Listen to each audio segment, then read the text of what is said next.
The Press Continue podcast live stream on twitch.tv. I am your host and the one who will be walking you through Dragon Quest 1. I'm still getting used to the freaking camera. Dragon Quest 1. You know what? I'm just going to start putting stuff on the other side. I'll do that after the stream. I don't want to show my underwear. So, after some technical difficulties, I apologize for that, everybody. I'm going to start over and see how far I can get in an hour now. In the first Dragon Quest game, I hope you all enjoy this. There we go.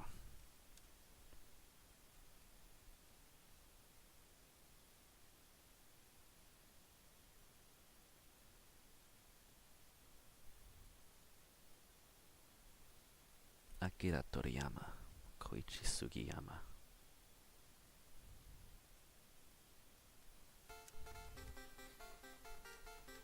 Are we getting sound now? Good. I don't even know what was wrong. That completely took the wind out of my sails. Totally shut down.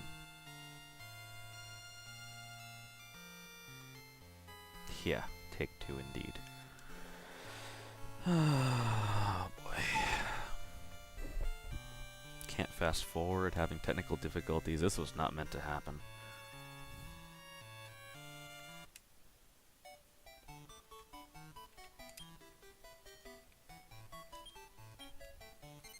That's fine. New game. Let's try this again.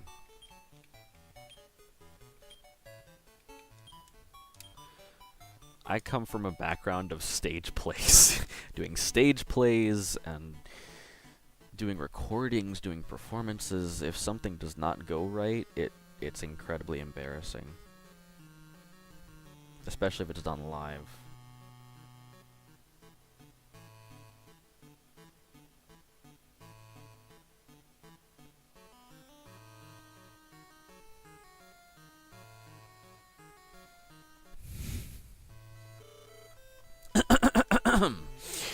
Welcome. In the distant past, the gods gave Loto the light orb.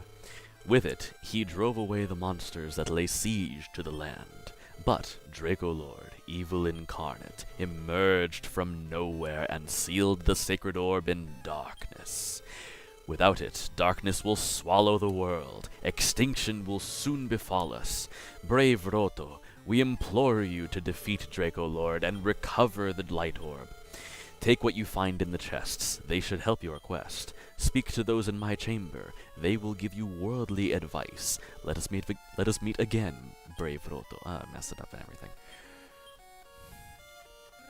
I am not having fun with this. I hope you all are, though. Do I know of Lady Laura? Yes. Please, I beg you to rescue Lady Laura.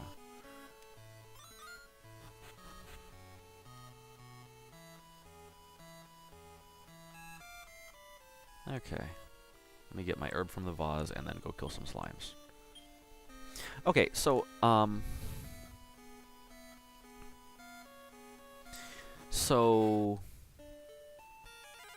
That was quick. Oh, red slime.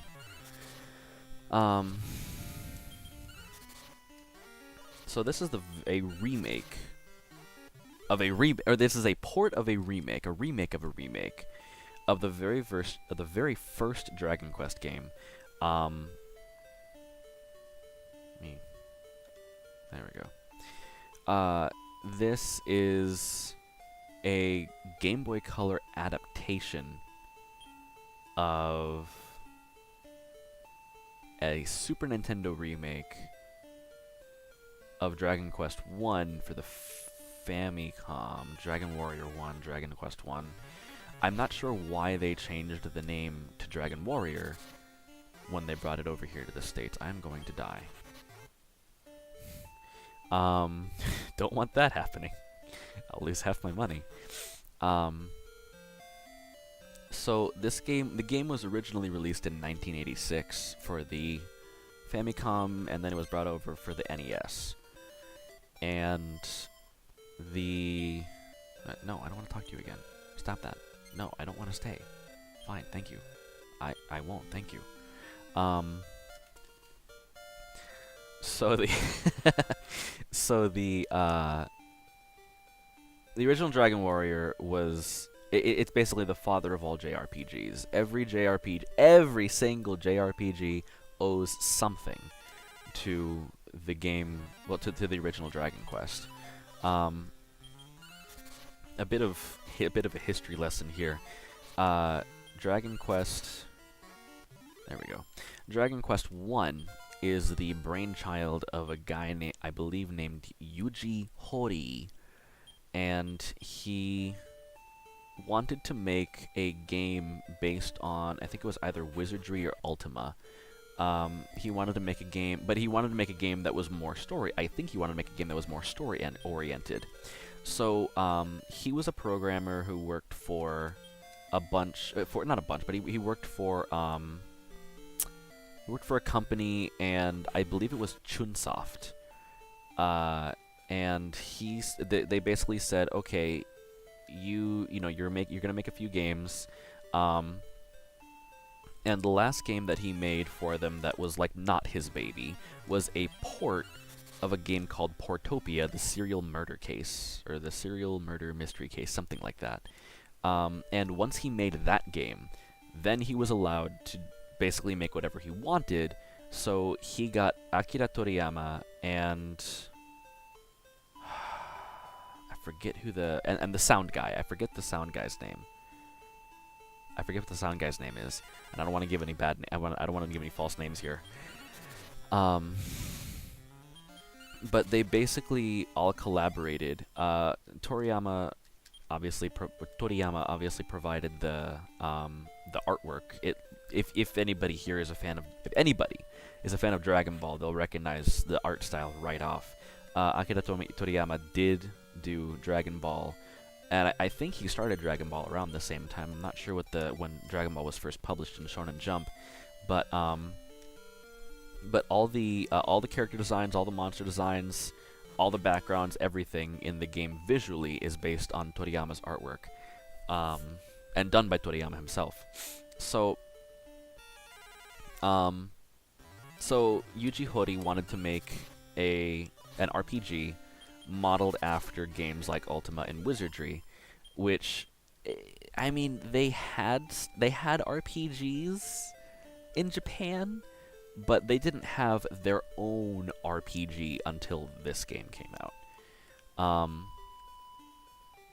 Everything else was pretty much just an adaptation of a Western game. I think Ys, that's how you're supposed to pronounce it, came out, the letter Y and the letter S. And Hydlide came out, but they weren't. I mean, they had fantastical elements. They were fantasy like RPGs, but they weren't a turn-based traditional. They were not the turn-based RPG that defines the JRPG. And that probably opens up a whole can of worms on what defines an RPG. To me, an RPG is a video game that is menu based and well, like this. It's menu based. Battle is turn based. It requires essentially no skill from the player. Really, if you could probably have a computer play this. Well, I mean, you could do that with any video game, but this menu based combat system. This menu-based combat system, a method of exploring the world that is not... It doesn't require immediate attention. It's more... how do I put this? Basically, this is a JRPG. This is the definition of a JRPG. Let's put it that way.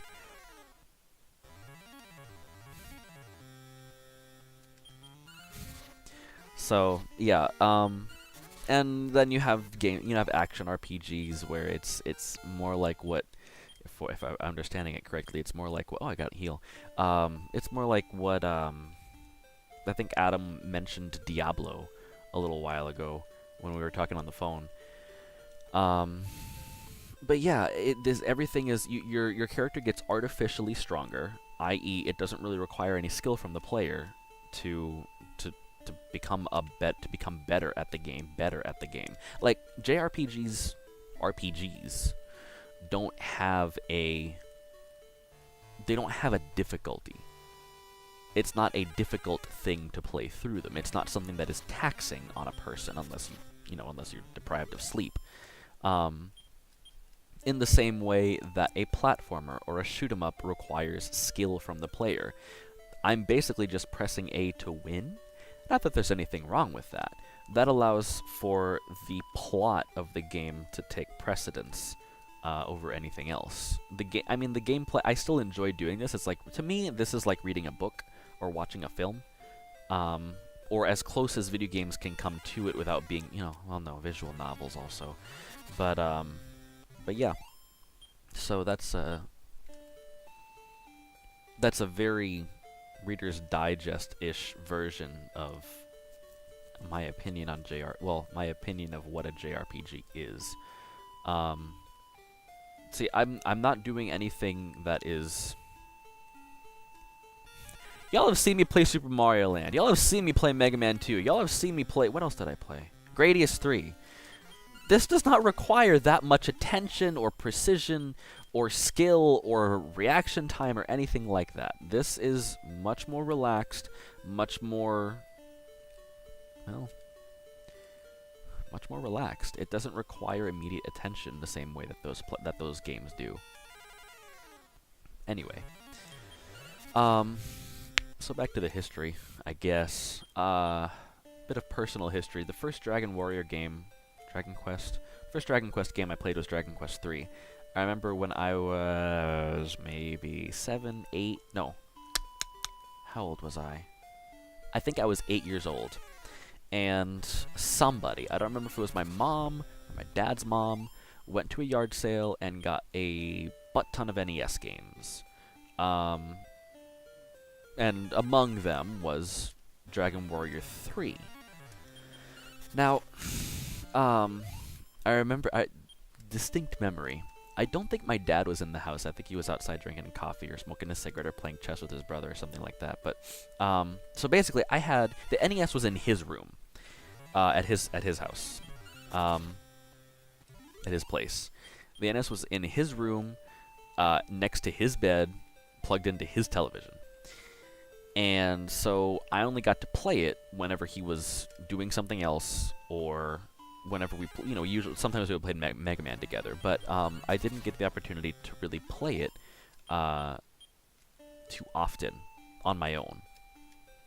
So my mom or my dad's mom, one of them, got this whole slew of NES games, and I remember laying them all out on my dad's bed and trying them out one at a time, one by one. And among them was Dragon Warrior 3. And that was the first major exposure that I had to a traditional JRPG.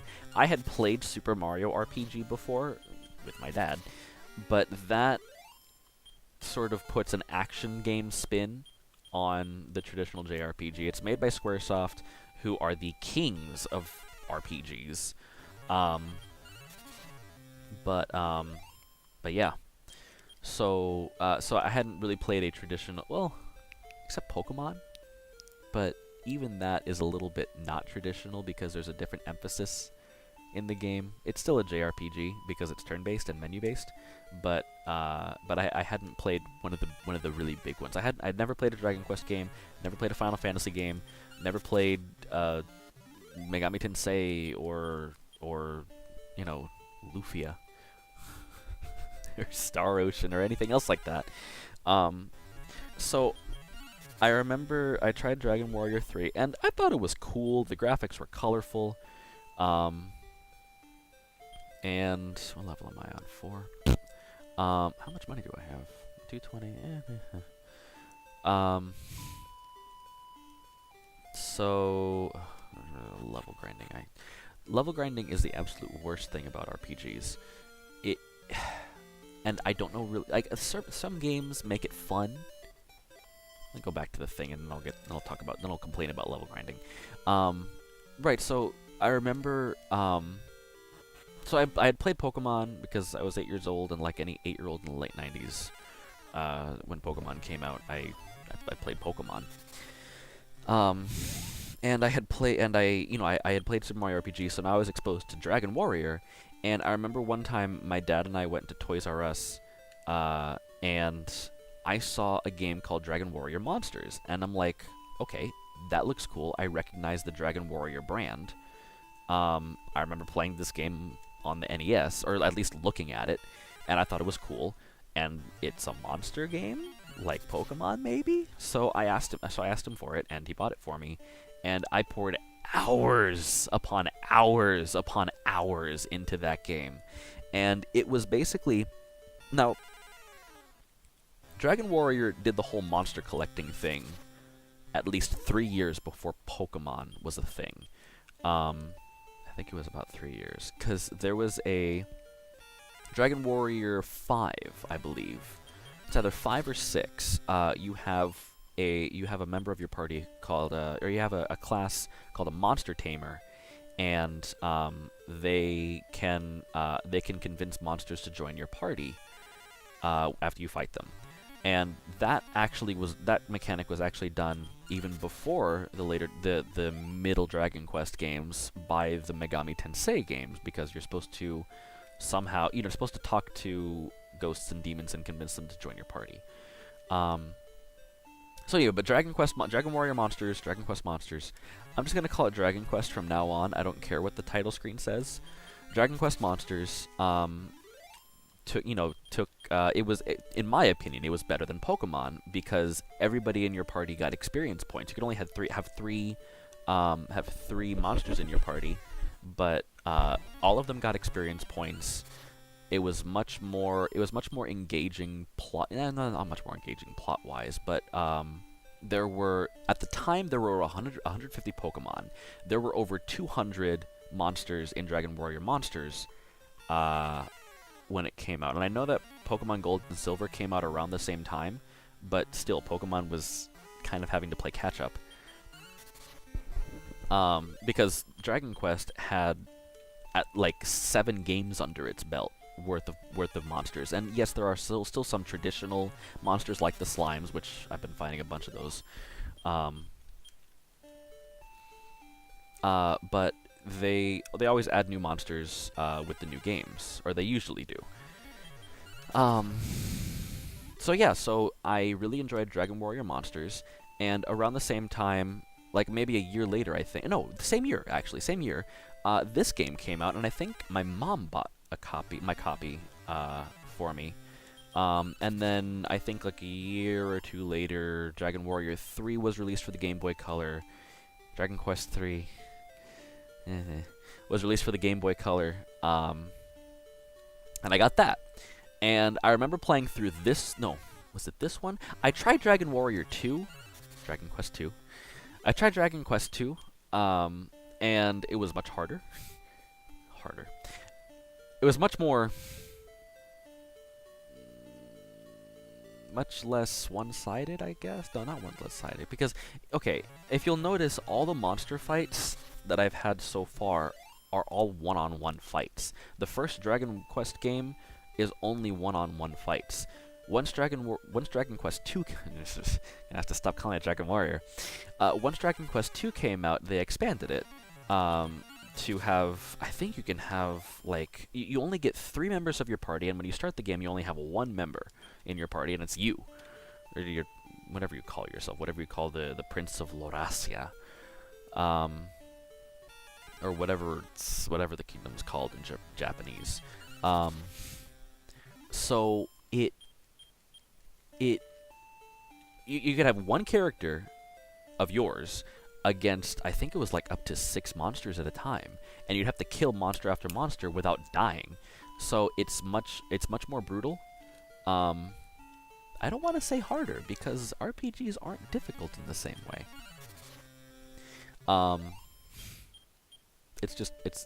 There's much more, what's the word? There's much more gatekeeping in Dragon Warrior 2. Anyway, by the way, this is a hack done by a person whose name I don't know off the top of my head. Whoever made the double EXP, double gold hack for Dragon Warrior 1 and 2 for the Game Boy Color, God bless you, because you made the game that much go by that much quicker, and the level grinding go by that much quicker. Level my ammo. I'm not level 5 yet. Frick. How much money do I have? That's. I'm gonna go get a sword and go on to the next town.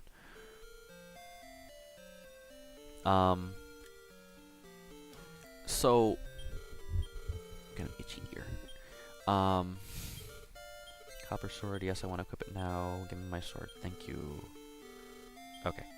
And let me also go get a dragon scale, because that adds 5 to my defense, and that will make it much easier to fight monsters, and it is cheap.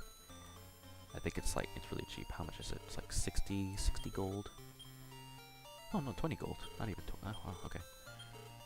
Okay. Equip, copper, nothing, dragon scale. No, there we go. So normally I play this on my PSP if I'm going to play it at all, which I actually do. I have a really soft spot for this game because it's like, I know it's like the oldest JRPG, but it's also it's incredibly small and short and fun for just like an afternoon of play. So as I was saying, I tried Dragon Warrior 2 because it seemed more varied and it had more characters and stuff like that, but I was really turned off by the gatekeeping in it, where it's like, you have to fight 6 monsters with 1 character instead of 1 monster with 1 character. So I went back to playing Dragon Warrior 1.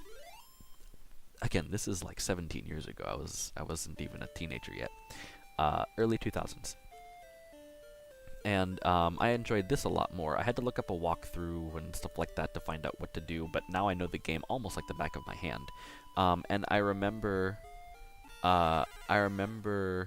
like learning all the things, like where everything is, what order to do things in, how things work, where to find gold, where to find the best experience points. Okay, good. Let's go to the next town now. You know what? Let me save so that I don't. So that if, heaven forbid, like, I don't know, if my laptop dies on me. I haven't, well, actually, if my laptop dies on me, that's a different story. It's raining outside, and I don't want the power to go out while I'm doing this. That would suck a lot. It's good to see you. To reach the next level, 110 experience points. Will you record your quest? Yes. Number 1, your quest has been recorded. Going out with our west, yes. Let us meet again, Brave Roto. Okay. So, plot of this game. Kind of went over it at the very beginning, but anybody who's tuning in now, just to go over it. Very simple plot. Centuries before the game takes place, the mighty Erdrick, or Loto in the Japanese, slew a great demon using an object called a light orb. Who's texting me? Oh. Called a light orb to, he used light orb and he slew demons. And the light orb is basically like the hope of the kingdom and the source of all goodness. And so one day, the Draco Lord, or the Dragon Lord, comes along one night and steals the light orb from Castle Alefgard, and also has his minions kidnap the princess, Princess Laura. And so you, this descendant of Loto, or Erdrick, has to go and rescue her, because you're the descendant of the great hero, and for no other reason than that. Let's see, okay. This is gonna be a long haul. I remember one time I got all the way through the game, well, all the way through most of the game up to Draco Lord's castle. I got up to level 22, 23. This was I think maybe last month. I just played through it just because I wanted to on a whim. And I was playing on my PSP, and I had everything at double time sped up. And oh frick. Oh well. Yes, yes, I know. Another chance. There's danger battle. Go to a town and stay in. I know that will heal your wounds. I pray this does not happen again. So do I. Experience points. Record your quest. Yeah. Actually, no. I don't want to record my quest. Let's. Can I just reset? No record then. Going on with our West. No. Without rest recording. If so, your record request will be returned to the last. Yes. Seasoned warrior knows when to rest. Okay. Let's try this again.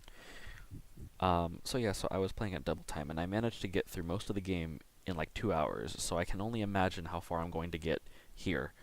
I don't know if, like, at some point I'm going to do this again. I kind of just wanted to get through the whole game so that I didn't have to come back to it, because there are so many other things that I want to play. Maybe I'll do this again on a night when I can stream, because it's 4:17 now. Next level, 110, okay, yeah, fine. I want to keep my money. Sarah does not have, my wife, does not have her special game night with her friends tonight, so she's going to be coming home in perhaps an hour. So yeah, I may continue this later on, I may not, we'll find out, but yeah, I kind of just wanted to go through the whole game, but maybe not. Oh well. I haven't even used any magic. Foof.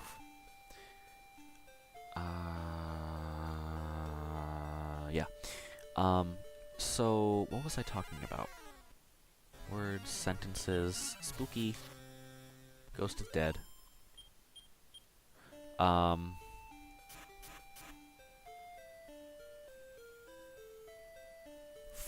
I forget what I was talking about.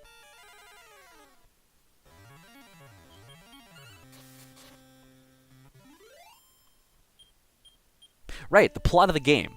So yeah, so you're this dude, and yeah, you're the descendant of the great hero, so you have to go get the Light Orb back and defeat the Draco Lord and rescue Princess Laura, and you're the man. Oh, I need to do this on you, don't I? Okay. That spell in this translation is called Fireball. In the original Dragon Quest, it is called Hurt. As in, I hurt the magic Draki. It's the most mundane name first. I can't even imagine what they were thinking. Oh, I'm gonna get the pixie flute right now. Thank you. I shouldn't know about this, but I do. We're gonna use that, well, if I continue this some other time, we're gonna use that much later. It's required to defeat a mini-boss. Not required. I guess you could just see, you could just level grind the shiz out of your character and just, you know, slay everything in sight. That just requires a lot of time poured into it, which is fine. This is a lot better if you have a fast forward button. And I don't think that the emulator that I'm using has a fast forward button, unfortunately. I haven't been able to. Oh right, I just need to use Fireball on this thing, don't I? Can I just set you on fire? Yes? Okay, thank you. I'm gonna go stay at the inn. But yeah, like, I don't, like, if you OP your party enough, like, I was playing through, what was it? Pokemon Crystal. I was playing through a hack of Pokemon Crystal. It's called Pokemon Perfect Crystal, and basically that just means that, two major things. All the Pokemon are catchable, or you can evolve into them. You can evolve your Pokemon into them. Basically you can get all the Pokemon. There's no version difference or anything like that. And you can challenge all the gym leaders to a fight.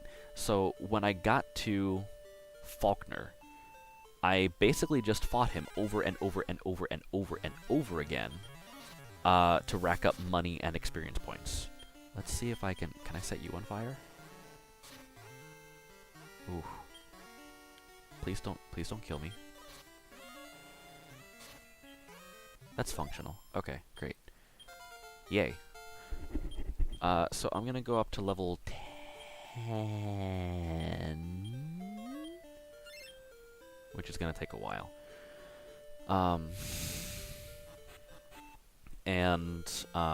Yeah.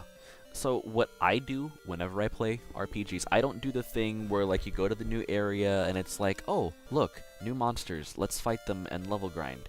And then you level grind up to a certain point, and then you go on with the story, and then you go to the new area, and it's like, oh, new monsters, let me level grind. No, I find a nice spot and just spam the A button and level grind the snot out of my character until he is ridiculous, or she is ridiculously OP, and then I just breeze through the rest of the game, or most of the rest of the game. Sometimes I'll have to level grind towards the end, but that's, you know, that's not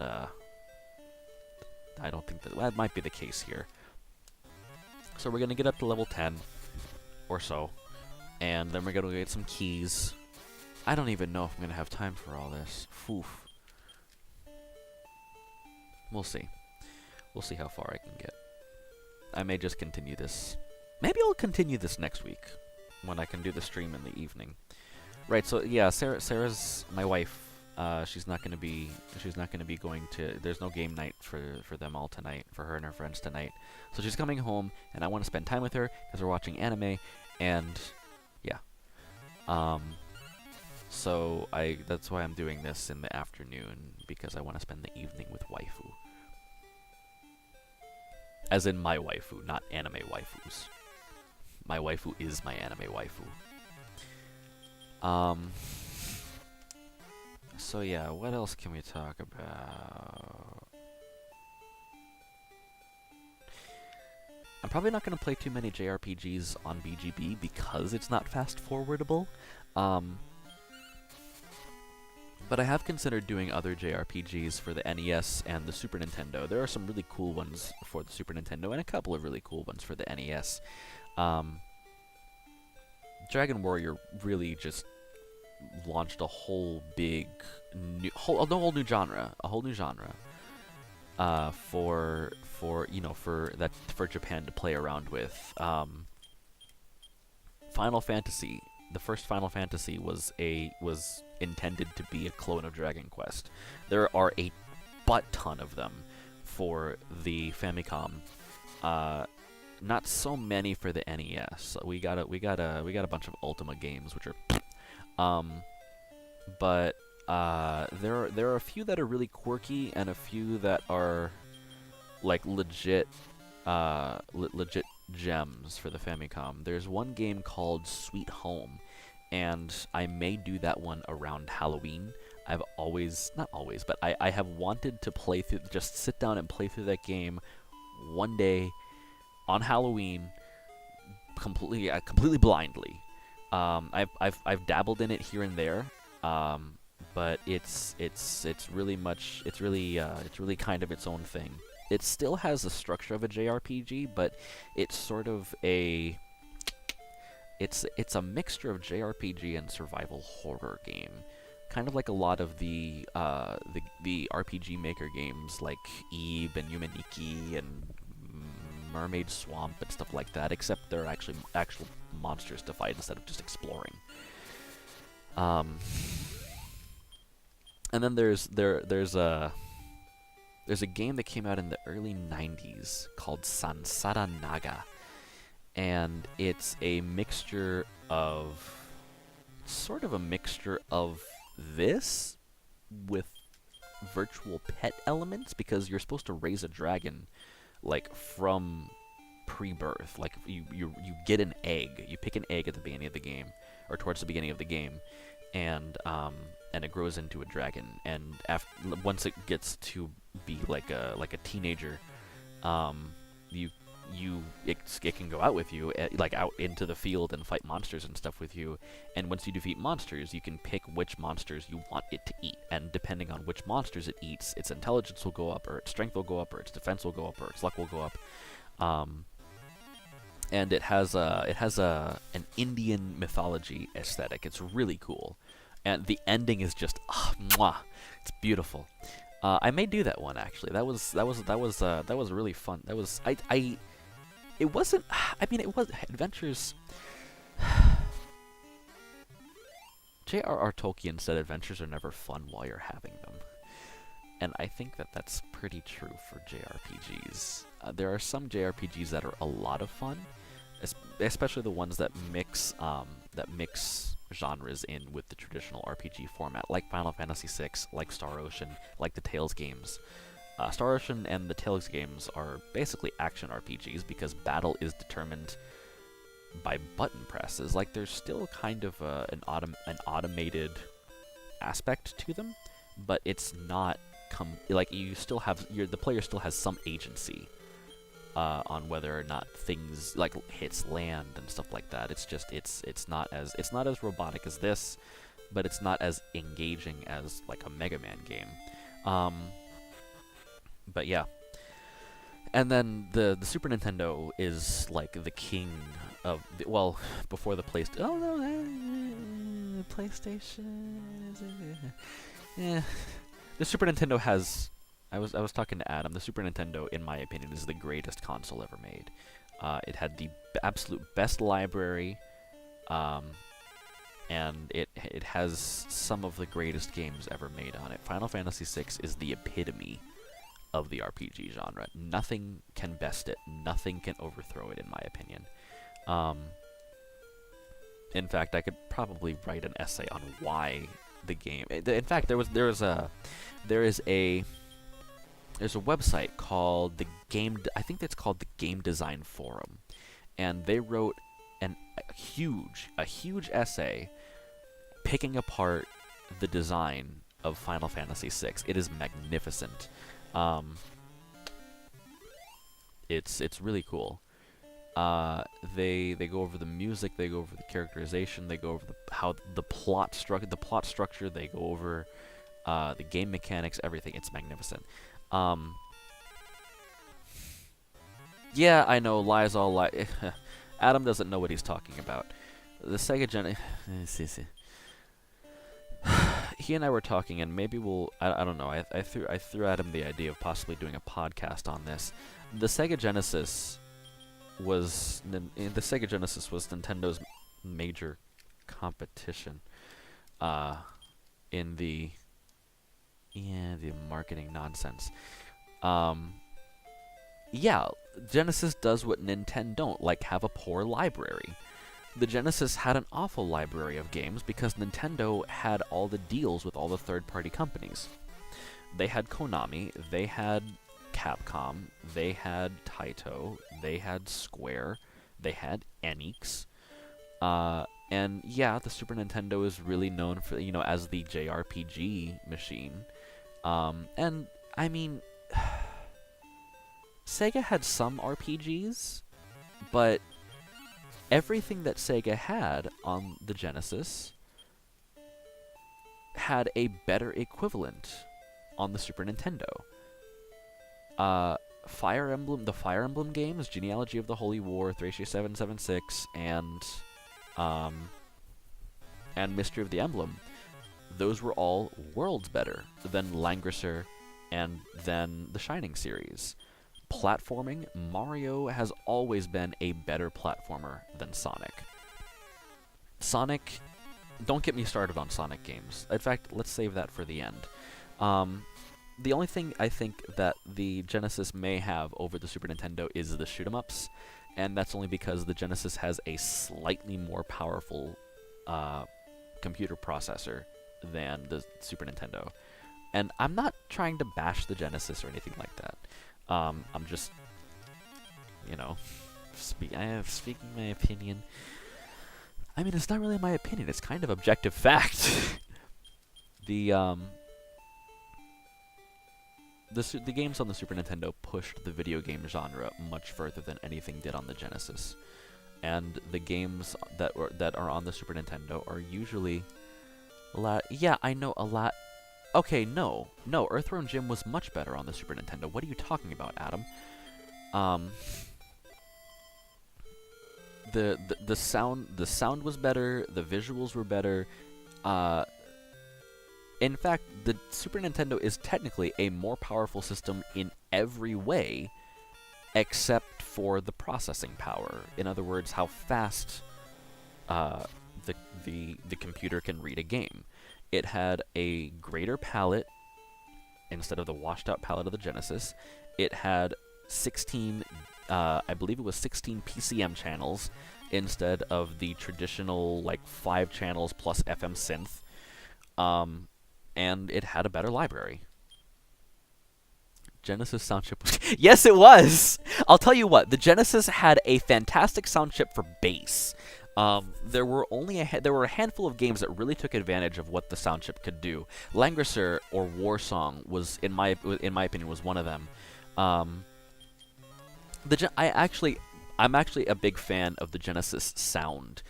There are a couple of artists, Animal Style. There are a couple of chiptune artists who really take advantage of the Genesis sound. Animal Style, I think, made an album called Trench Vent.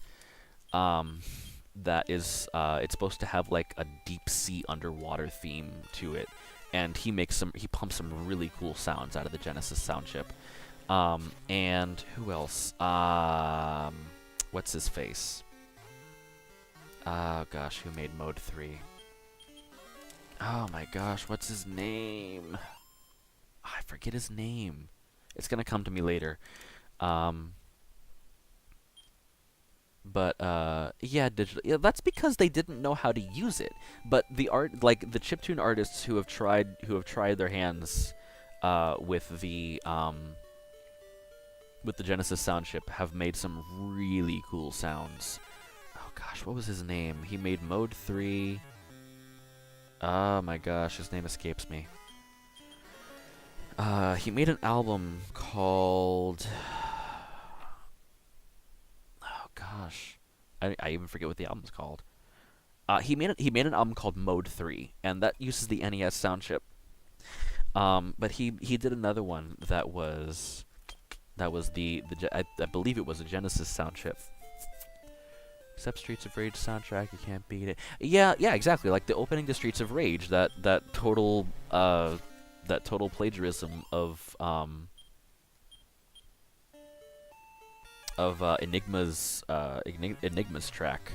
Yeah, that's really cool. Like you can produce some really cool stuff with the Genesis sound chip, and you can produce some really cool stuff visually on the Sega Genesis. Okay, I'll tell you what. I'll tell you another one that the Genesis has that Nintendo doesn't really quite have an equivalent. Nintendo did not have deals with a company called Treasure, and Treasure is known for doing phenomenally good one-off games. And I don't think Nintendo got a Treasure game until I don't think Nintendo got a Treasure game until Mischief Makers on the Nintendo 64, which that was an exclusive on the 64. What is it called? Gun. Oh gosh, what's it called?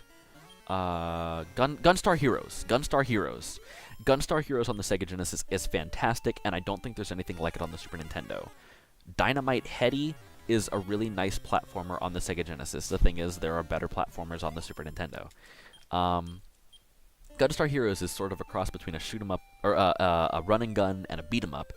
Well, it's a run and gun game, but it's really cool. It definitely has like the Treasure aesthetic, and it's a lot of fun to play. And then the shoot 'em ups on the Genesis, I haven't played too many. I'm really not a fan. I really prefer Gradius, with the exception of one game. And it is incredibly rare and incredibly expensive. It is called Panorama Cotton. It's in the Cotton series of games, and it is a crying shame that it has never been released digitally. I would love to see Panorama Cotton released digitally. That is my absolute favorite, no question, hands down, favorite Genesis game, and it is the only game, I think, on the Sega Genesis that I have played through all the way and enjoyed every single moment of it. It was fantastic. Visually, it was beautifully done. It's sort of it's almost like Space Harrier, but the Cotton games are fantastic. Literally fantastic. You play as this. They're like they have a really cutesy anime ish aesthetic. You always play as this little witch, little red-headed mage named Cotton, and she is she always wants to find these candies, like these really powerful candies for candies, called willows, and they give magical power, like to the land or to whoever consumes them and stuff like that. And she has a little fairy companion named Silk, Cotton and Silk. And usually the games involve someone either destroying the willows or Cotton trying to find willows to eat one. It's a shoot 'em up. They're all shoot 'em ups. But instead of, starships and metal and stuff like that, you have, orcs and trolls and flying pumpkin heads against a little witch on a broomstick. It's really, really cute. In fact, I may play there's a Cotton game for the Super Nintendo. I may play that one of these days. March and Adventure Cotton, 100%. And Panorama Cotton is it's structured similarly to Space Harrier in that you get you get a view from behind Cotton, and you shoot into the distance. It's like a tube shooter. But the game is phenomenally done. The sprite work is fantastic. I can't imagine it running on a Super Nintendo because it would require too much. Like, it would be almost like Star Fox. Like that kind of very low frame rate. So the Genesis really was the only major console at the time that could run it. Granted, fine, it has a faster processing system. But barring I think barring that and Gunstar Heroes, everything on the Genesis that I have played has a better equivalent on the Super Nintendo. Like I said, Mario and Mega Man are worlds better than any Sonic game. Nintendo had Squaresoft making RPGs for their console, and Squaresoft, like I mentioned, is the king of RPGs. Final Fantasy VI is the epitome of the genre. You cannot convince me otherwise. And you can try, change my mind. But yeah. What else? What other genres are there? Like Nintendo had the whole Metroidvania thing going. With they had Super Metroid and they had the better Castlevanias. There was no question. Nintendo had the better console. It was objectively better as far as specs goes. The library was better. The controller was much more versatile. We've got 8 buttons and a D-pad instead of 4 buttons and a D-pad. I know that Sega came out with that 6-button Genesis controller, but what is that? That's 7 buttons and a D-pad. So anyway, that's enough about that.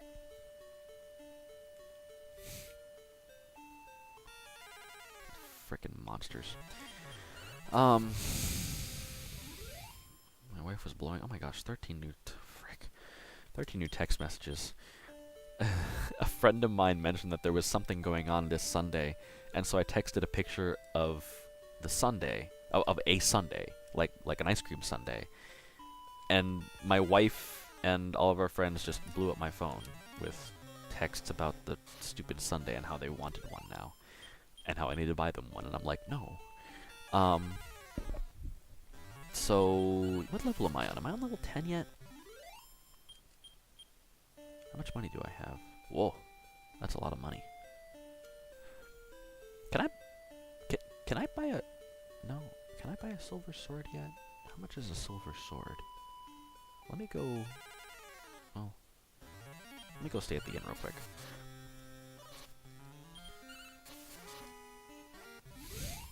I'll wait till I get to level 10. So, yeah. But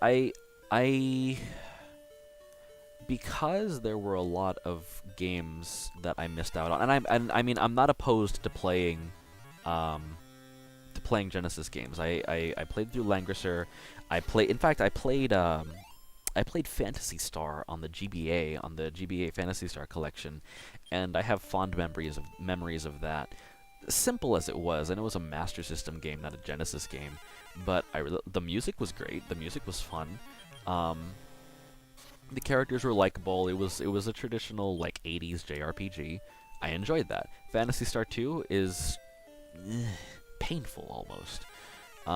But then again, that's also late 80s. I think 88, 89, something like that. Um, so yeah, JRPGs didn't really get good, in my opinion, until 94. 94? 94. Final Fantasy VI was really the turning point for the entire genre. And then, like the span of time between 1994 and 1996, some of the absolute best JRPGs were released. Final Fantasy VI, Chrono Trigger, Live a Live, Treasure of Rudra, or Rudra no Hiho. Like that was the golden age. And then everybody, for some reason, thinks that Final Fantasy VII is the best RPG ever made. No! No, it is not. It is most certainly not. That's just the one that everybody remembers because that's when freaking JRPGs became popular here in America. No. I have a strong bias against 3D RPGs, so that's probably why I'm so malicious towards Final Fantasy VII. I can never tell where I'm going in Final Fantasy VII. It's really confusing.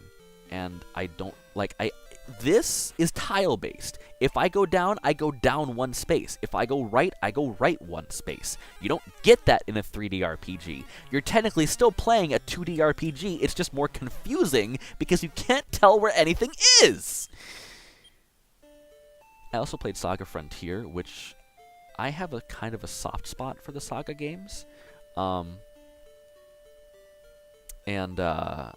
Like after the Super Nintendo, the PlayStation really is like the best console for RPGs. Stop that. Die. You ghost. I don't know how that works.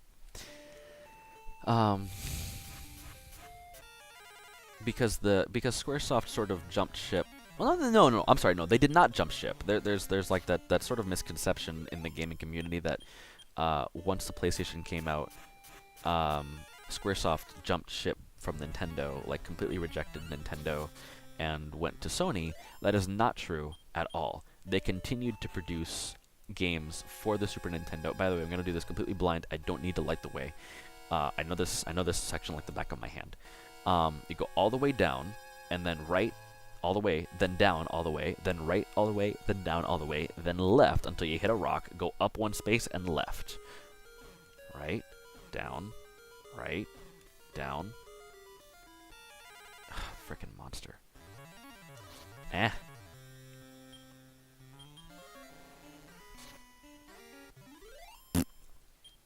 Okay, down, left, and up one, and left. There we go.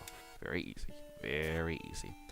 So the PlayStation sort of became the default JRPG console.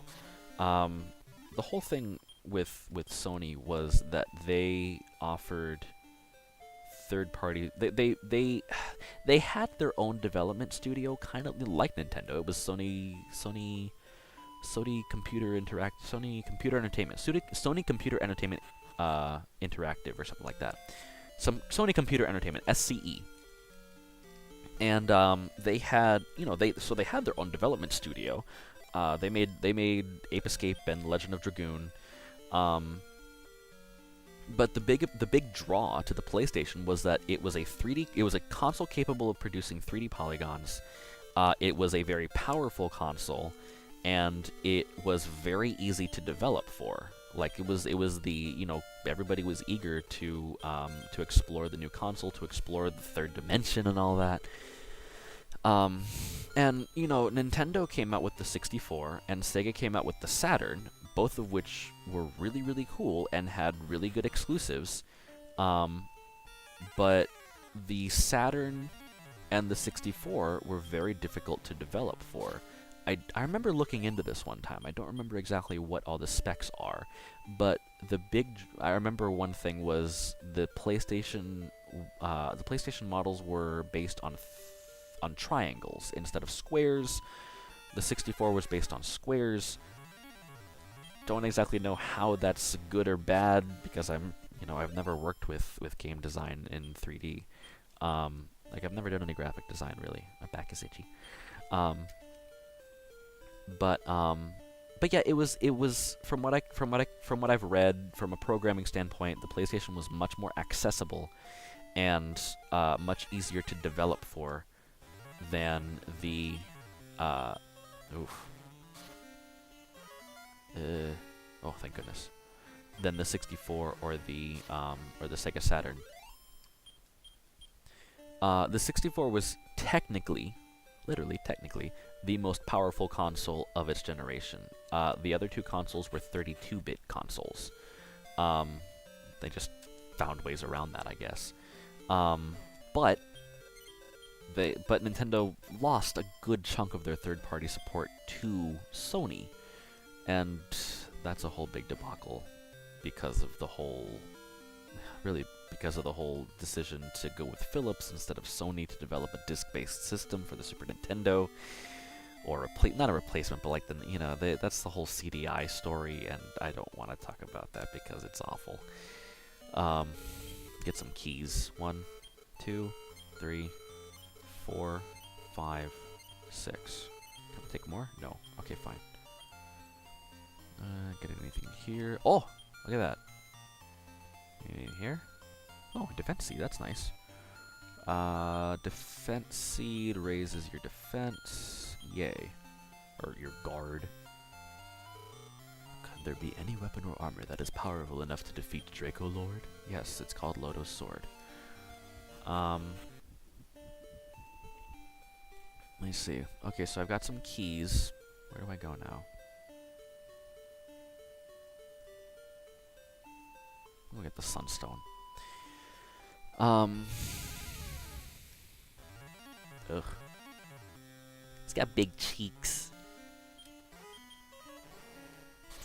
So yeah. So anyway, so I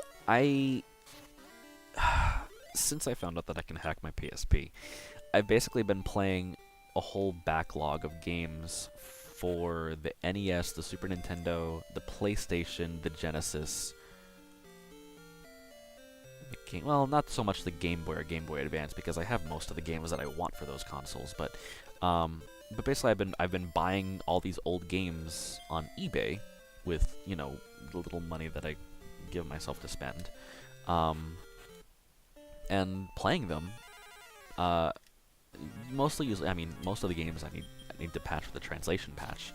But I buy the game, dump the game, patch the translation, put it on my PSP. And then I get around to playing it when I get around to playing it.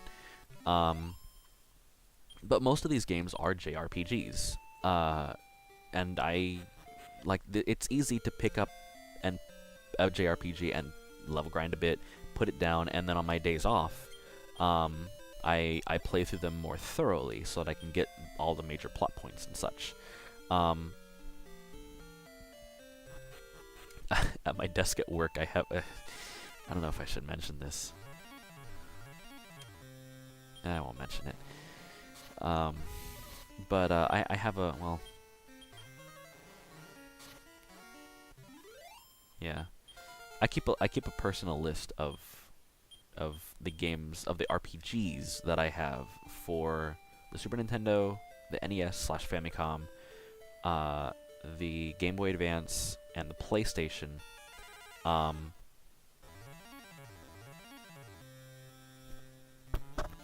And, excuse me, the burp didn't want to come out. Whenever I finish one, I check it off. But yeah, it's not just to say that I played these games, but also to explore them, to learn their plots, because this is what I enjoy doing. I like playing video games. That's not to say that I don't enjoy platformers. I grew up with platformers or shmups. I love playing shmups. And that's one of the reasons that I like doing this, because I get to go back and visit my backlog and play something that I haven't played in a while. But the JRPG, I mostly play JRPGs.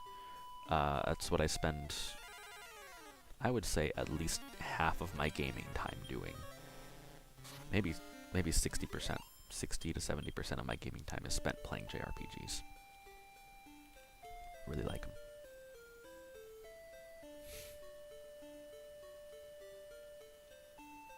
I should buy a shield.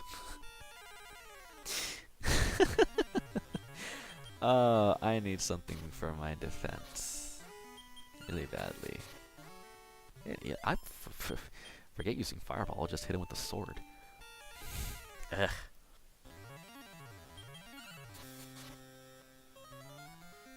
Ow. Okay.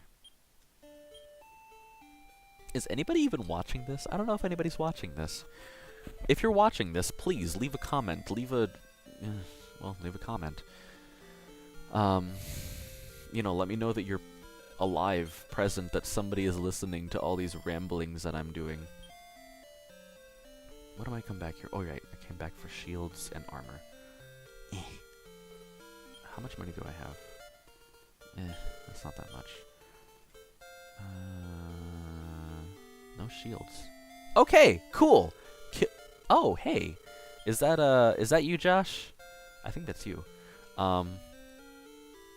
Okay, cool. Yeah, how is everybody? Is everybody enjoying the stream? Is this boring? Is this colorful? Do you enjoy this? Is it mundane? What do you think?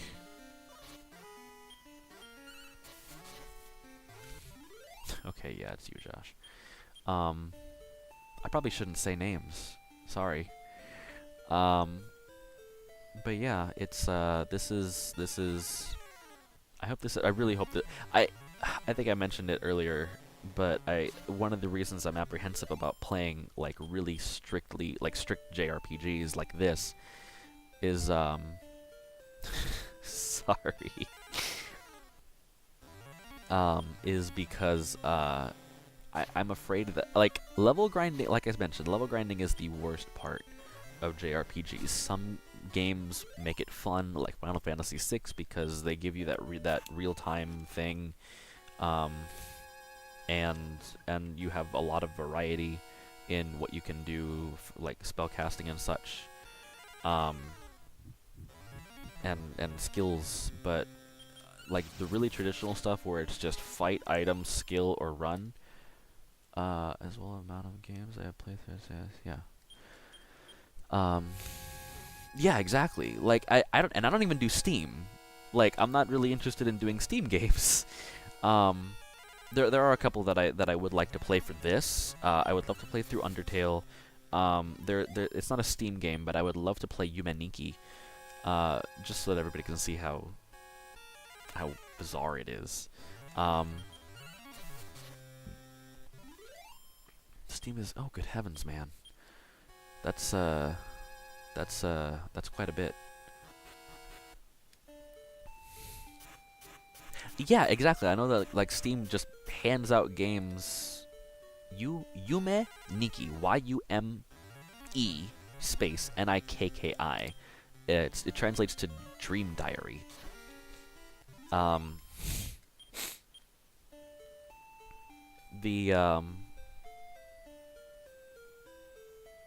So yeah, I've been apprehensive about doing JRPGs because it requires it requires level grinding a lot, and level grinding, in my opinion, is boring. I usually do something else while I do it, and I didn't think that anybody would want to watch somebody else level grind.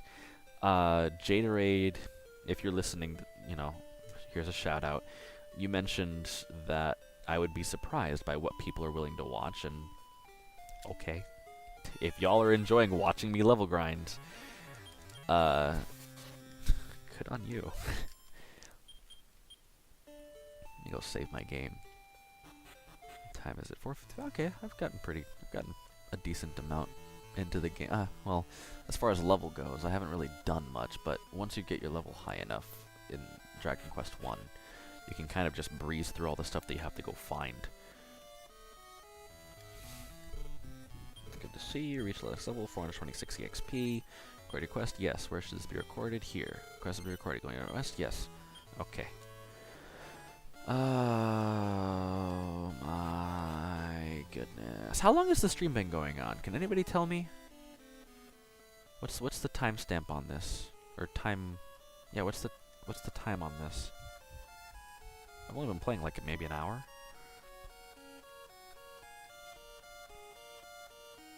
That's not bad. How many keys do I have? 6, right? 6, yeah, okay. So here's 1. And I don't think there's a treasure chest down here. No, it's just a warrior. I think this is a church. I forget what they do here. Let us pray for the brave warrior. Let the light be with you.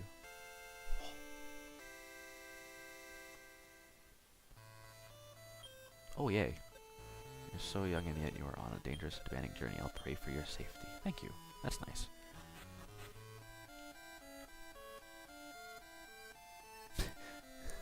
Sometimes I'll get this tune stuck in my head and I'll just whistle it.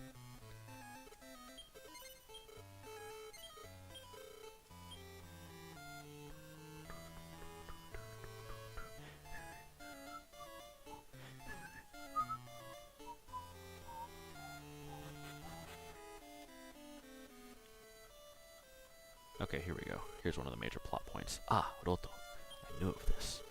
I knew that a descendant of Loto would arrive one day. Inside this chest is the Sunstone, which Loto left in my care years ago. I'm sorry, I should probably do an old man voice. It is vital for your quest to defeat the Draco Lord. Go on, open the chest. Thank you. Yay, Sunstone. Roto, you will return light to this land. I have faith in you. I have kept watch over the Sunstone for so long now. I must say I am somewhat tired. I believe I've earned some rest. I don't think he's dead. Lord, the brave warrior visited to entrust me with the Sunstone. I can still see him clearly now. I see a likeness in you, Roto. Go and restore peace to the land.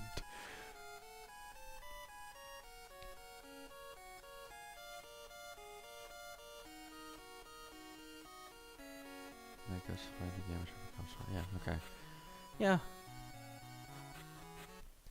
Okay. Wow, I'm feeling lightheaded after doing that impression.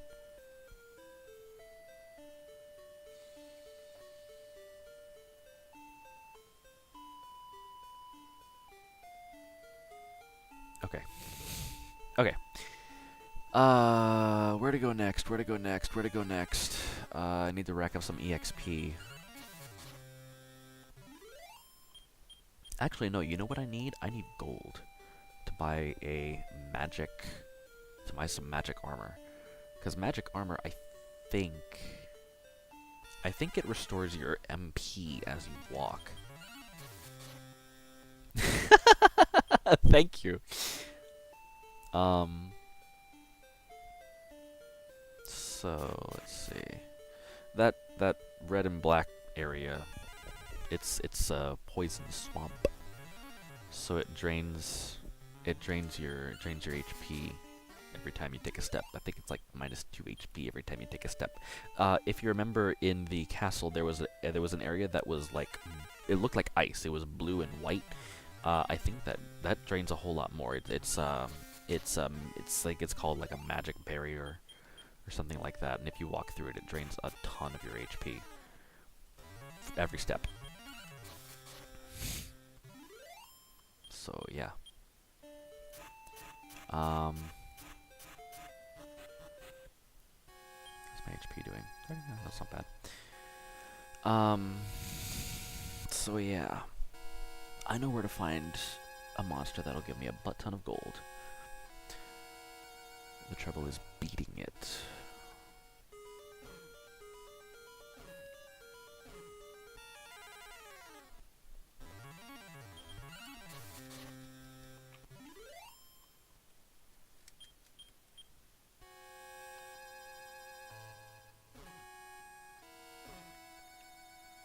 There we go. I'm afraid of it. I don't want to go fight it because I'll lose half my gold. You know what? Maybe I'll buy the cheaper armor first.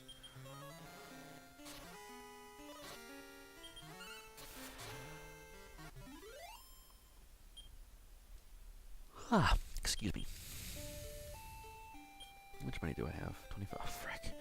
Okay.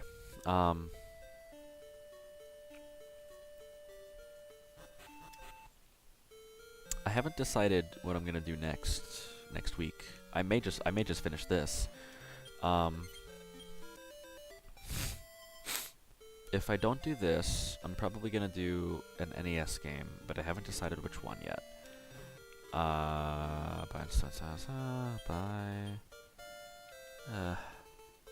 don't even have enough for a steel. Okay, fine.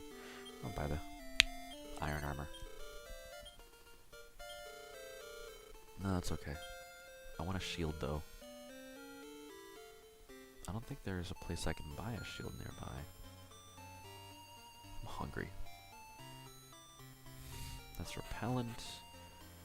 This is a bunch of people talking. I may as well talk to them. What am I to do? I left my wife Cleo in Cole, but I was robbed of all my money. But monsters, I can't very well just return to Cole now. Play for the NES. Legend of Mana is for the PlayStation. You're thinking of Secret of Mana.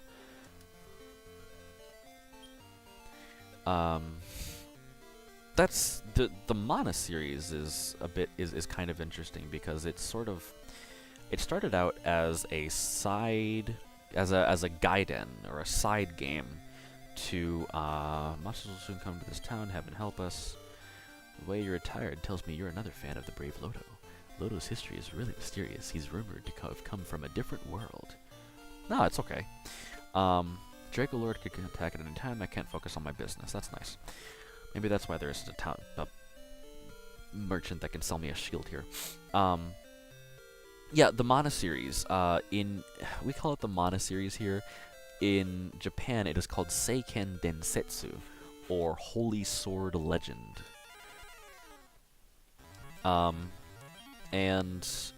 Secret of Mana is I've played it. It's okay. I haven't played through it. I played it for like a few minutes on the Super Famicom Mini. Because it's really expensive to buy a copy of that game. Like that game is cost you a lot of money. Like the eBay sellers know what value that game has to a lot of 90s gamers. I never played it. I never had my own copy. I mean, I never played it all the way through. But oh, I don't have a really high HP anyway.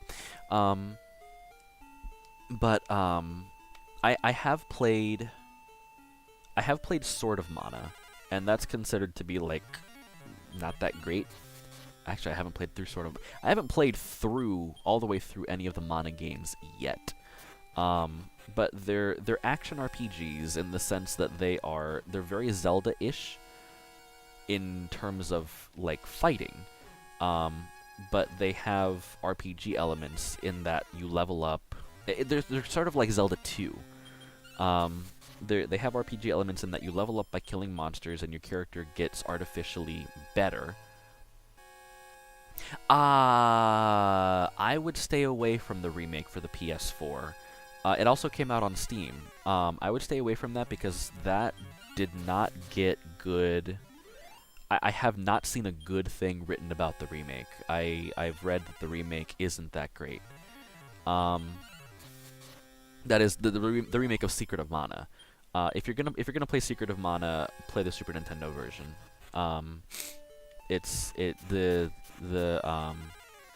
The remake, graphically it doesn't look very appealing, and from what I understand, it's not what it's cracked up to be.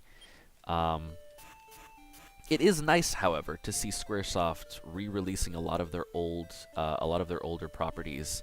I mentioned earlier that I have a soft spot for the Saga games, and Romancing Saga 2 got an official English release recently for almost everything. The Switch, the Xbone, the PS4, Steam, everything. I have a copy of Romancing Saga 2 for the Super Famicom. Nobody's translated it yet, or fan-translated it yet, so I haven't played it. But I do have a soft spot for the Saga games. I think that they never realized their full potential, and They're really good. They're a lot of fun gameplay wise. They're a lot of fun to watch. The big clincher for me with the Saga games is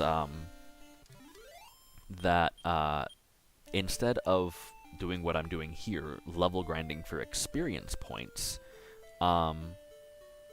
in order to get to another level so that my stats go up +1 or +2 or +3 or whatever, or +8 for HP or whatever, in Saga, yes, please do. They're a lot of fun. If you're gonna play the Saga games, start with either I would start with either Saga 2, Saga 1, or Saga Frontier. Saga Frontier is in my opinion, is from what I've played so far, Saga Frontier is the best one so far. It takes everything that the Game Boy Saga games did, as far as like plot points and narrative elements, like characterization, not characterization, but characters, races, that kind of thing, and throws them together with all of the gameplay stuff that was developed through the 3 Romancing Saga games for the Super Nintendo or the Super Famicom. Shame on me for talking about Saga while I'm playing Dragon Quest. Not really. Yeah, so instead of level grinding for experience points, instead of level grinding, in fact, like, there are no levels in any of the Saga games except for Saga 3, which technically is not a Saga game because it doesn't really follow the Saga conventions. Instead of level grinding for experience, with experience points and such, your character's stats go up almost every single battle. So, like, after a battle, like, character A's stats, like his or her strength will go up. Character B's stats, like their speed and their vitality will go up. Character C, their strength and their vitality, and so on and so forth. And all of that is determined by how you fight. What action, most of the time, some of the time, depending on the game you're playing, it'll determine like how your actions in battle will determine how your character grows. So I remember on Hardcore Gaming 101, they described Western RPGs and Japanese RPGs and said that Saga is somewhere in the middle.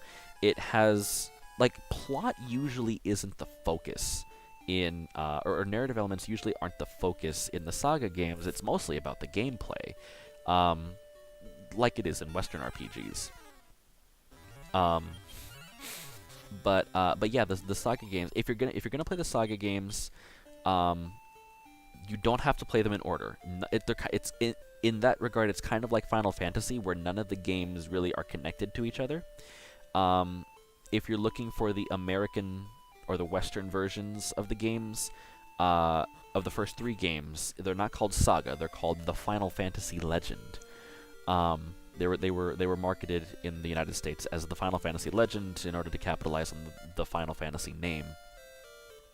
But yeah, I could go on for quite a bit about the Saga games. I don't know if I'm gonna play one anytime soon, but I need a shield. Yay, Iron Shield, thank you. Wait.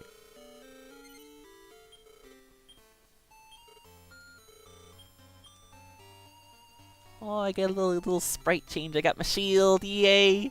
Okay. Okay, yeah, defense did go up. Okay, great. Okay, but yeah, if you're gonna play a Saga game, I would suggest starting with either Saga 1, Saga 2, or, like, if you really want to, like, get the best of the series, as far as I've experienced it so far, Saga Frontier is the best one. If you don't like Saga Frontier, you're not gonna like any of the other Saga games. I've played all the way through Saga 1. I played all the way through Saga Frontier on one person's scenario. Because, like, starting with Romancing Saga, which was the first Saga game for the Super Nintendo. Oh, right, I have to do this plot point.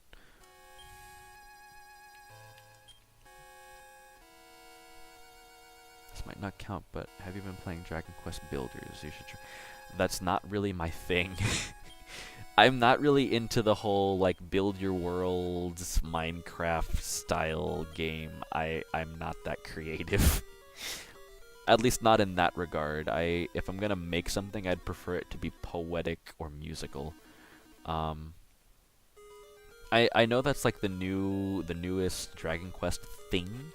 I think Dragon Quest 11 is coming out, or I think it's right. Yeah, Dragon Quest 11 and Mega Man 11 later this year. Yay!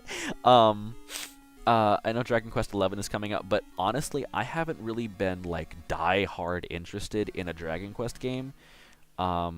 Like in a new Dragon Quest game since they released Dragon Quest 6 for the DS. I'm not really interested in anything Dragon Quest related beyond Dragon Quest 6. Okay, here we go. Major plot point. Roto read the stone tablet. My name is Loto, to my descendant, to reach the demonic island that can be seen from Tentagel. I'm sorry, it's Tentagel Castle, not Alefgard Castle. From Tentagel, that's the castle.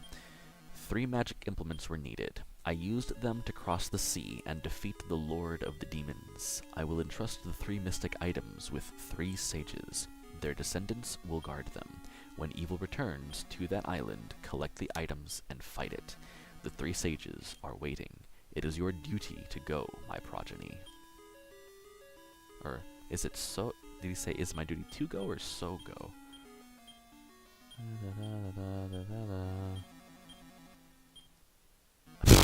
Frick! Descendants will guard them on the other side of the island. Look like they'll fight it. The 3 sages are waiting. To go. Yeah, it is to go. Okay. I should just try the demo on the Switch. It's free. Yeah, I know, but like I said, I'm not that interested. Also, I love the Switch. As a gaming console, I think it is almost perfect, actually. I'm looking forward to it dropping dramatically in price in like 10 years, and for people to start hacking it. Nintendo consoles are notoriously difficult to hack, from what I understand. Oh gosh, where am I? I don't know where I'm going. Okay, there we go. As opposed to Sony consoles that have, from what I buy now, are well, the PSP anyway is relatively easy to hack. The 3DS is it's really difficult to hack. It's too much. But I'm looking forward to the Switch, like maybe 10 years from now, the Switch dropping in price, and maybe I could buy one like secondhand or something like that and use it sort of in the same way that I do my PSP these days. This Spyro coming out late. Mega Man X also looks amazing, as well as Mega Man X. You mean Mega Man 11?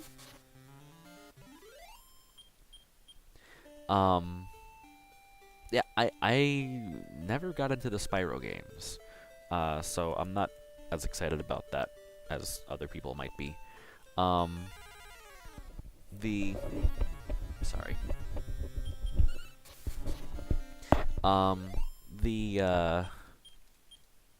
There's a lot of, like, I mentioned that where am I going? Oh, right. I'm gonna go find some gold.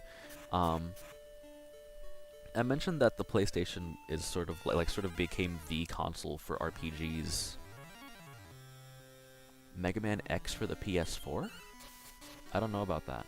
Like, I know nothing about that. I mentioned that the PlayStation sort of became the console for RPGs. You know, after the Super Nintendo started to fizzle out.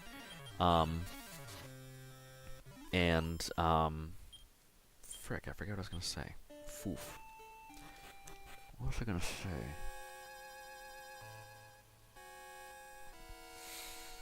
Became the console for RPGs. Oh gosh, where was I going with that? I forget where I was going with that. Can I link it? Send me a text, actually. Send me a text with that. Whatever the link is, because I don't know anything about a new Mega Man X coming out. I know about... Well, is it something about a collection? A Mega Man X collection? Or something like that? Because Because I remember when Capcom made that big ol' oh, yes, I think it's something about a Mega Man X collection because they're yes, okay, yeah, I know about that. I talked with a friend of mine about that because he really likes Mega Man X8, and I really couldn't care less about anything Mega Man X related beyond Mega Man X5. Because technically it was supposed to end with Mega Man X, like the X series was supposed to end with Mega Man X5, and I personally don't consider anything after that to be canonical. But this particular friend of mine said that Mega Man X8 is really, really good. No. I'm willing to play the games. I'm willing to play just about anything as long as it isn't pornographic or stupid, like overly bloody or something like that. I'll play just about any game once as long as it isn't pornographic. But yeah, it's also going to be on the Switch. Yeah, that's something that I would be interested in buying. I'm also interested in Doom, or Mortal Kombat, or anything that tries to like capitalize on, you know, shock value because of gore or blood. Like, that's incredibly stupid. Can't see me playing Doom personally. I mean, I don't mind playing Doom or Wolfenstein, or, you know, I don't mind those games. Like Doom, it's pixeled enough that it doesn't bother me too much. But like something like Mortal Kombat that like I said, like a game that tries to capitalize on shock value isn't really like, it's like any other work of art that tries to capitalize on shock value. Like, once you realize what it's doing and that's all it has to say, it's boring. Like, it's not a very good piece of art. This is the guy. Foof. I wonder if I can put him. Oh, okay, that was. Can I kill you? Okay, that works. Ah, oof. Okay, I guess not. Oof. That's what I'm talking about. 1,300 gold. Hot dog. And how's my HP? Okay, that's good enough. I need more of those. I need like 3 more of those. No, not a wyvern. Let's see. What's sad is that I grew up playing Mortal Kombat with. Yeah, okay. This is a bit of a personal story. When I first started to play video games, my mom was concerned. Serious, strangely, yeah. Yeah, when I first started playing video games, like, it's the same. I guess it's the same thing with me and with Mega Man and me. Mega Man and I.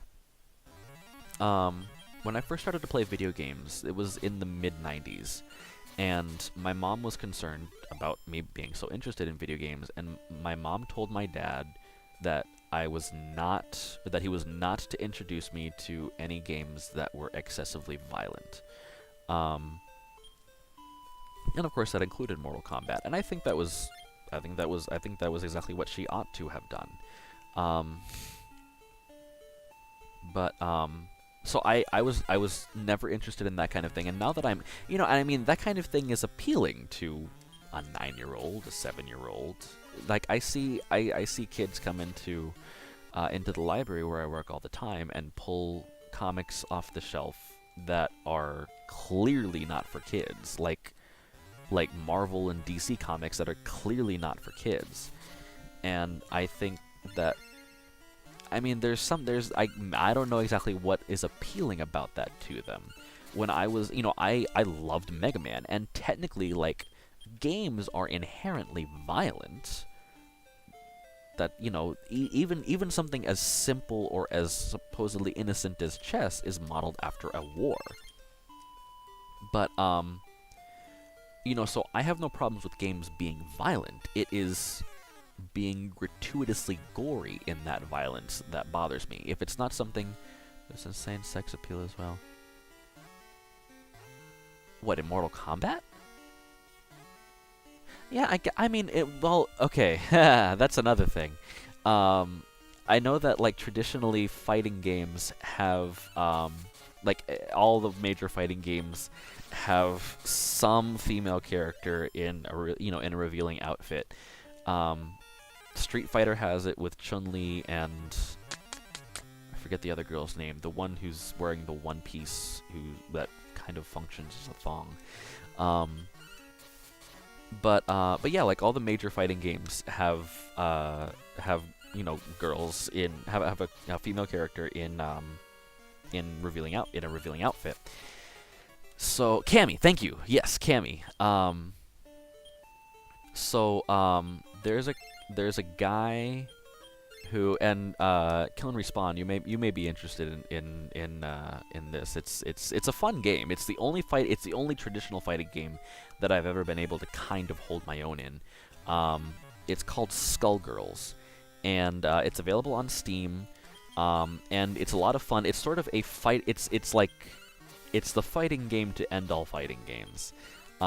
It's sort of a meta fighting game. It's a meta video game. In fact, it sort of comments on fighting games in general, fighting games in particular. And okay, yeah, so you have it, great.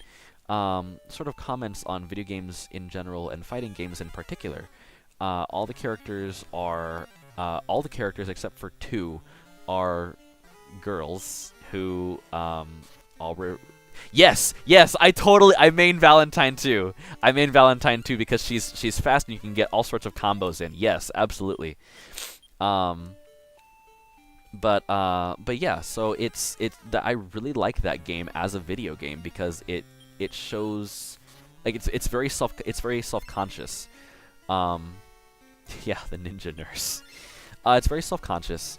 The whole thing.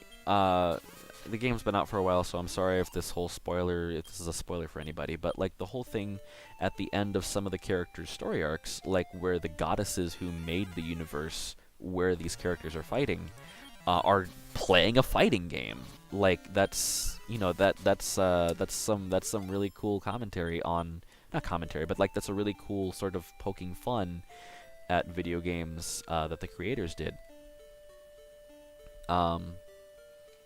And so there's the whole thing where like all the characters are girls. They all wear some kind of revealing outfit. And each outfit pertains to some kind of fetish. Like Kill and Respawn mentioned, there's the ninja nurse. There's a schoolgirl who's like your major offensive character. There's a character who's a cat girl, who has like can detach her head, and you can use like distance attacks with her. Who else is there?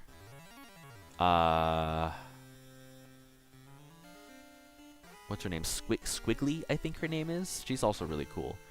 But there's the schoolgirl, there's the nurse, there's a cartoonish character. So they're all modeled after girl with a big arm. Oh, what's her name? Sarabella. Yeah, she's a grapple character. She's specializing in throws. Yeah.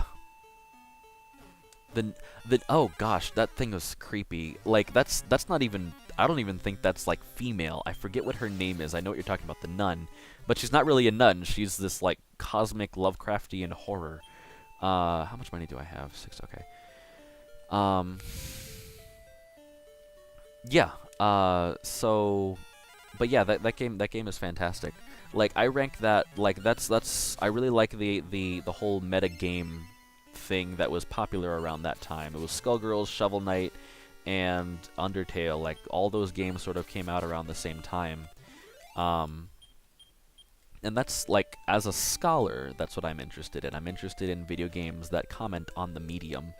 And also video games that put 2 things. I'm most interested in 2 things when it comes to video games as a scholarly and studying video games as a scholarly endeavor. I'm interested in games that push the medium to its limits, like Final Fantasy VI, and games that comment on the medium, like Majora's Mask. Um, I mean, that's a scholarly endeavor. That doesn't necessarily mean that those games are fun to play. Hmm.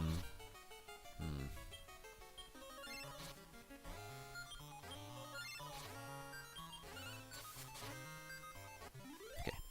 I think that's enough. Actually, I can go buy my armor now. So yeah. So I really like those kinds of games.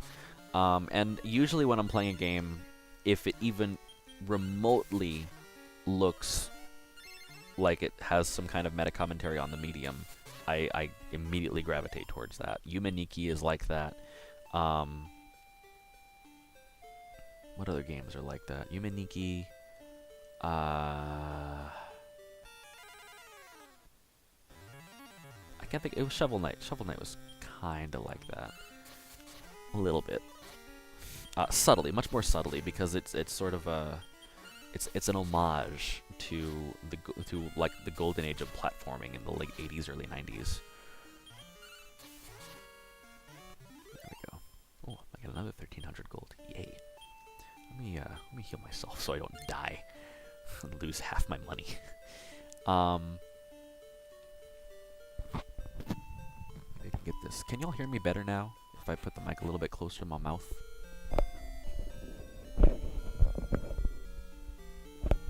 Consider writing about the games and how the story has deeper meaning and revealing and elaborating to others how to read those. Yeah, I've considered doing that kind of thing. I mean, that's what I did for my master's thesis. I wrote about Majora's Mask and how it comments on the player-avatar relationship. I'm very interested in that as well, personally. Yeah. I wrote about that for my master's thesis. What was it called? I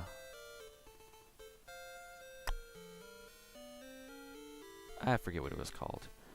But I talked about how the game was rooted in Noh theater, culturally, and that went into a whole discussion. There were two major things that I pointed out about Majora's Mask that nobody had really ever said before, as far as I could tell. It was rooted in Noh theater, and it had this really magnificent mechanic with the masks, where I wish I was playing it. Well, not I wish I was playing it, because I'm really kind of having fun with this, and just talking.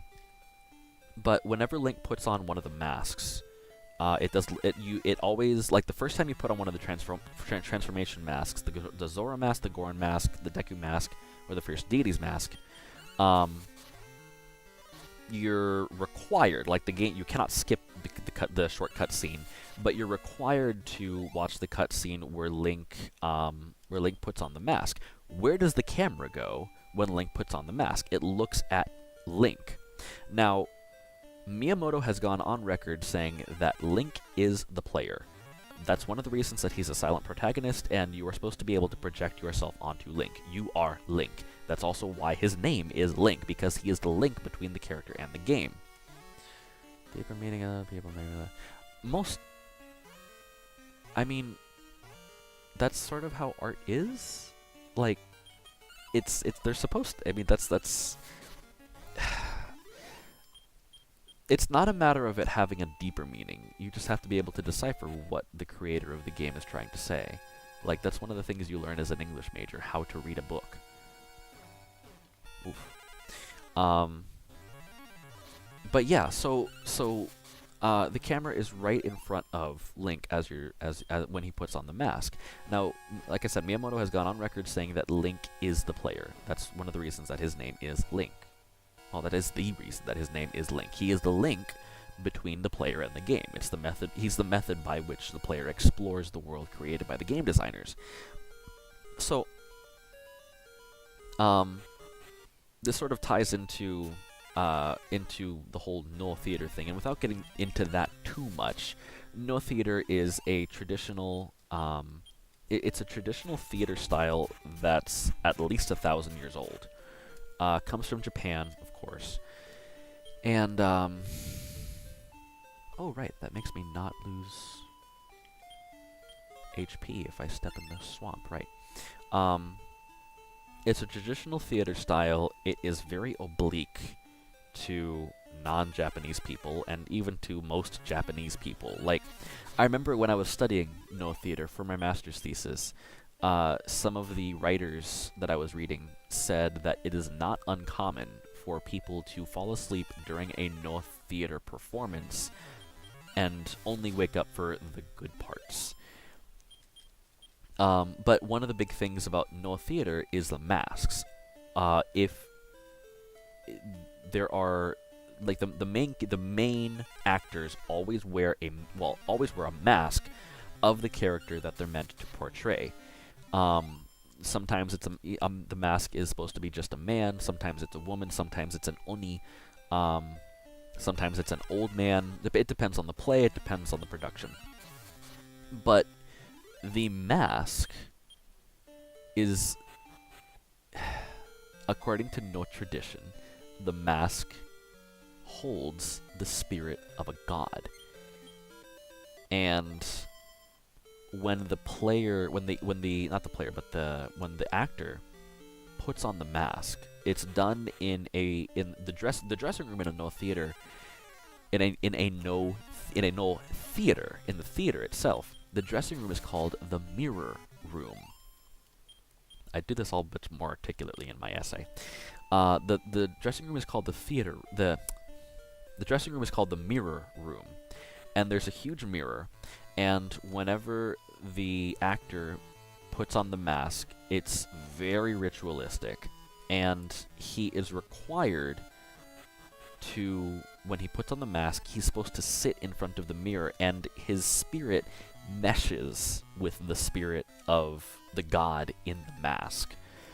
Again, this is all the tradition. I don't actually believe this, but that's what the actors do.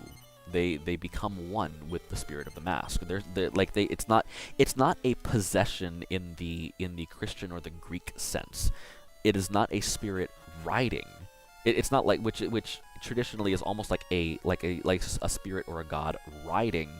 Now kabuki is actually a lot younger. I'll get to that in a moment. I'm on a roll here. Don't distract me. But it's not like a spirit riding a human being like it is in Greek tradition, or in the Christian tradition, the Judeo-Christian tradition. The Holy Spirit lands on Jesus when he's baptized. The Spirit of the Lord comes upon the prophets in the Old Testament. The gods in Homer's Iliad ride upon the great warriors like Achilles and Odysseus. I don't remember if any of the gods rode Odysseus, but like it's just the description is different than what it is in Noh. The description they almost ride humans like a warrior would a horse. But in Noh, the spirit does not ride the human. The spirit becomes like the spirit of the spirit in the mask and the spirit of the human wearing the mask sort of become enmeshed in each other. They become one. So it's really interesting. So here's the thing: when Link puts on a mask, let's go back. Let's take a step back and look at Zelda. When Link puts on a mask, what happens? When Link puts on one of the transformative masks, what happens? He becomes the person whose spirit was sealed in that mask. When he puts on the Goron mask, he becomes, oh gosh, what was the Darmani. He becomes Darmani. All the other Gorons recognize him as Darmani, even though he's wearing the green cap, even though he has the green loincloth. The other Gorons recognize him as Darmani. He becomes Darmani. And once he takes the mask off, he becomes Link again. Same thing goes with Mikau in the Zora mask. When he puts the Zora mask on, he becomes Mikau. And he's able to talk to Lulu, I think her name was, because compared to the mask, that's different compared to the mask. You mean the one with Jim Carrey? That Looney Tunes thing? But see, here's the thing. That's not something made in Japan. That's an American produced thing, and Americans have completely different ideas about this kind of thing. That's one of the faults of a lot of scholarship. Especially in video games. Whenever somebody goes to analyze a game from Japan, they don't do it in the context of Japanese culture. Like they analyze it using feminist theory or post-colonial theory or whatever. It's really stupid. And the same can be said about literature and film and just about anything. Well, no, I don't want to sell my dragon scale. No, I don't want to sell my dragon scale. I don't care if it's disappointing. What am I selling? I'm selling this. Yes. And it's more about exaggerating the wearer's personality. But see, that's just it. In The Mask, I've never watched The Mask all the way through. But if it's just exaggerating the wearer's personality, the wearer is not having anything added to them except an augmentation of their own self. In Majora's Mask and in No Theater, Link and the actor blends themselves with something completely different. A completely different type of being. So it's very different from The Mask.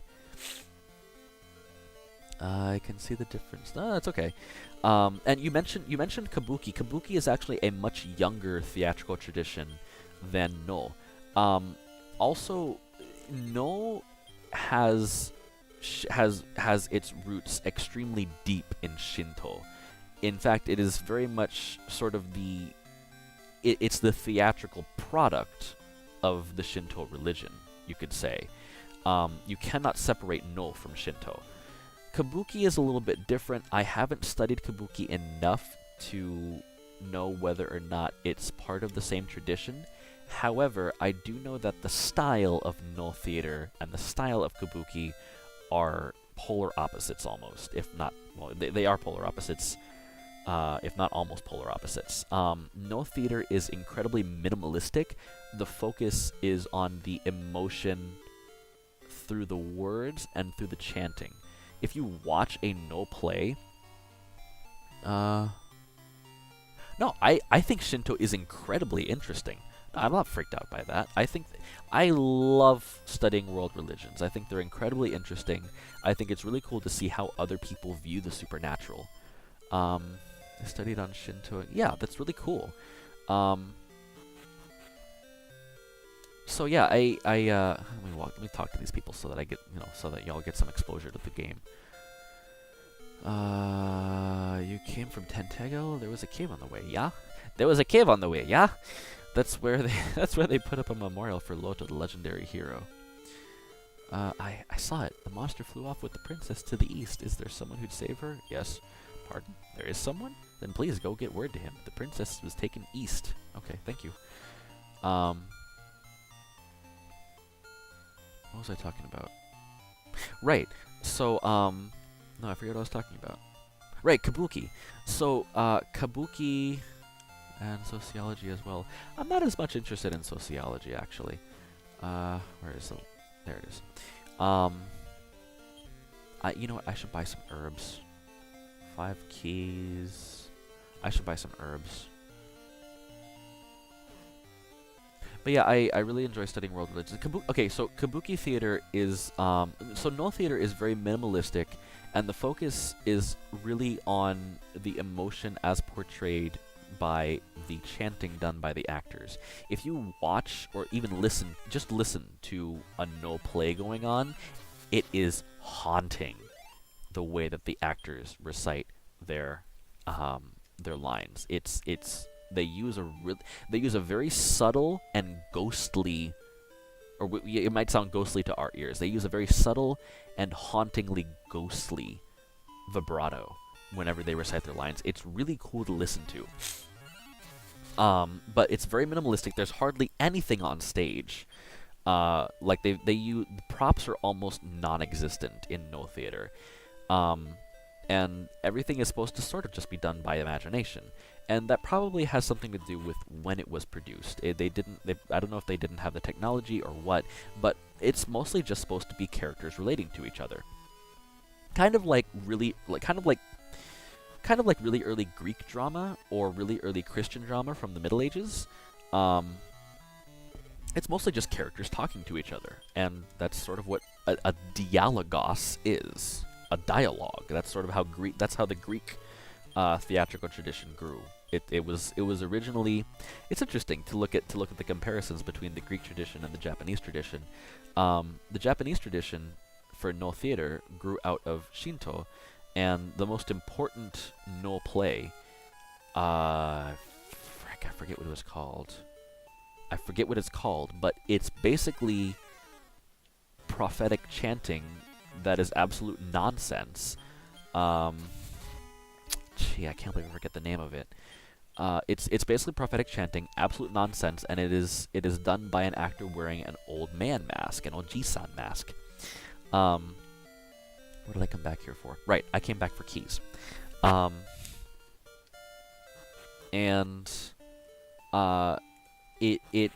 The tradition, according to the tradition, it started with an old Shinto priest, receiving some sort of ecstatic experience from one of the gods underneath a pine tree. And if you go to a no theater, the only backdrop for any play is going to be panels with a pine tree, with a Japanese pine tree painted on it. No background. No, Gregorian chant is that's Western, and that comes from Saint Gregory. That's Christian, not Shinto at all. But yeah, so the whole pine tree thing, right? So it comes from an act it's a religious act, not necessarily of worship, although I suppose it could be defined as that. But it comes from a religious experience, and the Greek theatrical tradition grew out of, from what I remember from my Greek and Roman classics class, third year of college at FAU under Dr. Leeds. God bless that man. He told the class about how the Greek theatrical the Greek theatrical tradition grew, and it started out as a sort of just a series of song and dance numbers. There was one singer, one cantor. I don't know if you call him a cantor, but there was one person singing sort of at the center of they would do the whole. It was ritualistic. It was a religious ritual. It was a religious ritual of just singing hymns to a particular god or goddess, and you would have one person who would chant the actions or the history of this particular god, and then you would have a chorus who would be dancing around this person, and they would sing it was a call and response thing, which we know what that is here in the United States. We have blues and jazz. We know what call and response is, and rock and roll. Let's see, here you go. How many of these can I carry? Okay, can't remember. Okay. So I'm gonna go on my first dungeon. This is in Garenham. Hello, welcome to Garenham, the town of folklore. This is in Garenham. Then I'm going to go into my first major dungeon to get Garen's harp, or Garen's lyre. So they would have the person singing the major part of the hymn. Nobody has ever returned from Garen's tomb alive. Go if you wish to die. Okay, thank you.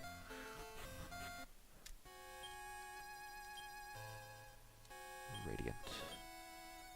There we go. I have to remember my way around in here. It's been a while. and and the chorus would respond to the chants, to the hymns being, to certain parts of the hymns being sung. And eventually it grew to be two people having a dialogue about this history of a god or something like that, and the chorus responding in the same way. And eventually that grew into a what we would call a play. So yeah, and so but still it was an act of religious worship, in the same way that no theater was an act of religious ecstasy. That could also be called an act of worship. That sort of started these two traditions from almost opposite ends of the world. It's really cool to study that kind of thing. If I got any of that wrong, if anybody's watching this, like, I don't know, months from now, years from now, if I got any of that wrong, please correct me. Yeah.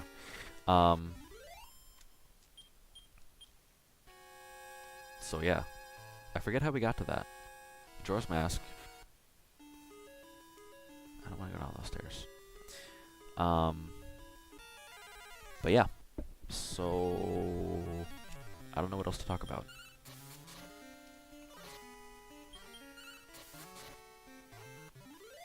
Thanks for sharing, man. I love it. Yeah, it's I'm really interested in this kind of thing. I'm a literary person. I'm a literary enthusiast, I guess. And these video games are my childhood stories growing up. Talked about the gods absorbing the wearer, not absorbing the wearer. Not it's different from, it's not absorption. It's a blending of the two. The two spirits become one. It's not consumption, as in like eating the person's soul or anything like that. It's in either tradition, in the Greek tradition or the Judeo-Christian tradition, nor riding them. It's different. That's the best way from what I understand, the best comparison I can make is a cavalier riding a horse. Like, it's not, you don't eat the horse, you ride the horse.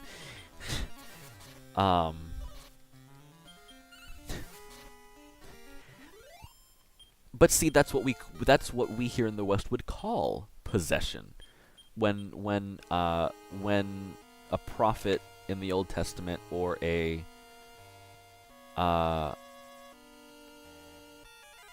one of the warriors in the Iliad, when they were possessed by the god, it wasn't like the god was riding them. I don't know how else to explain it. But yeah, that's what we would call. Well, no, that's exactly what we would call possession, spirit possession, here in the West. Also, if anybody Japanese is watching and I made any error about Japanese culture or Shinto or no, please again correct me, forgive me. I do not come from that tradition at all.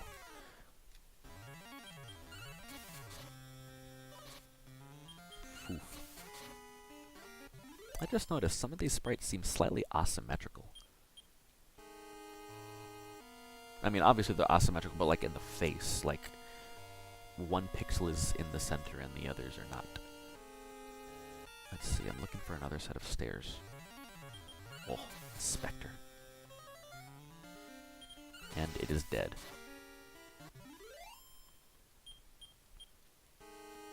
Oh, treasure chest. Hi there. Oh, a lot of gold. Cast another Radiant. Just so I know where I'm going.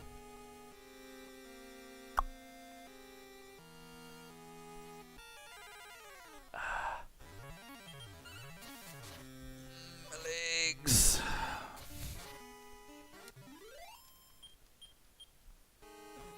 So, I know that. Oh wow, it's 5:51.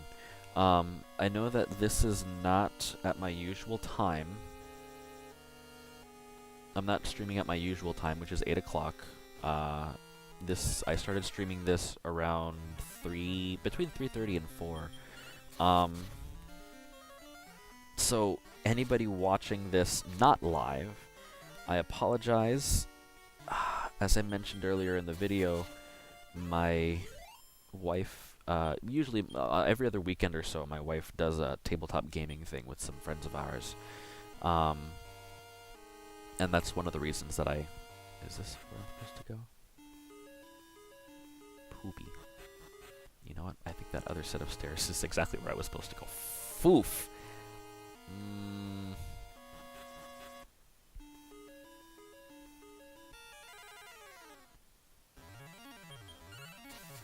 Yeah, I think that other set of stairs is where I was supposed to go. Foof.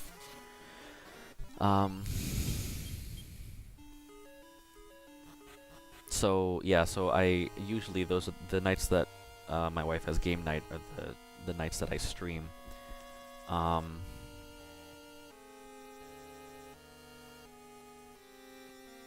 don't know where I'm supposed to go now. I got lost. Oh well, I have outside. We can just explore a bit. See where we're supposed to go. This and the Draco Lord's Castle are two areas that I don't know very well.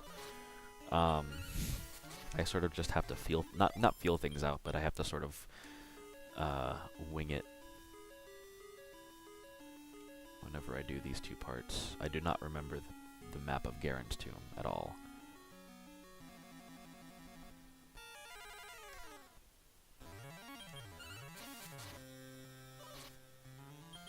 Not that these monsters are doing much damage to me. The worst thing that'll happen is I'll just run out of magic and not be able to see anything. Oh, hello. Not be able to see anything. Is this the place? I think this is the one. Frick. Nope, that is not the one. Poopy. Video games can have a stronger impact than both movies and books in a medium since you're actively yes, and since they're actually acting out a character and you live them virtually through their eyes and how they see it and their perspective among movies and books. There's something movies and books can be hard. Actually, no, it's impossible to do the same thing with movies and books because you're not. How do I put this? You're not experiencing what the person is going through. This is something that I have to explain to people who don't play video games very often. There are a lot of critics of popular culture and media who make the egregious mistake of applying theories that are applicable to films and literature to video games. You cannot apply film theory to video games. You cannot apply literary theory to video games. Or, no, how do I put this? You can apply film theory and literary theory to video games, but it will not give you the full picture. Yes, exactly, because video games provide you with agency in how the narrative elements play out. Video games are capable of doing that. Film can't do that. Literature cannot do that. The closest thing I guess that could come to that is the whole choose your own. I mean, the choose your own adventure stories, which are technically no different than visual novels. There are clear endings and such, but like the visual novel is really just it's sort of a combination of video game literature and film. It's not like technically there's still games, and that gets into a whole big. I'm not gonna open up that can of worms of what defines a video game. What's Hardcore Henry?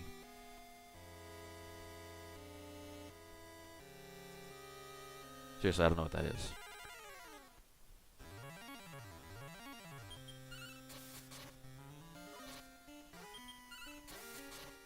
When I say visual novel, I don't mean any of the pornographic ones. I'm not interested in those. I haven't played too many. I know, what was it? Doki Doki Literature Club. Like, that's a visual novel and a meta comment, and a meta game. But I've played a couple of others. Kyofu no Biomonster. or Tale of the Legendary Biomonster. It's a movie that you're in first person. You were seeing the whole movie. Okay, okay, yeah. I've seen films like that. I remember my mom got me into like really old movies, like black and white era movies and such.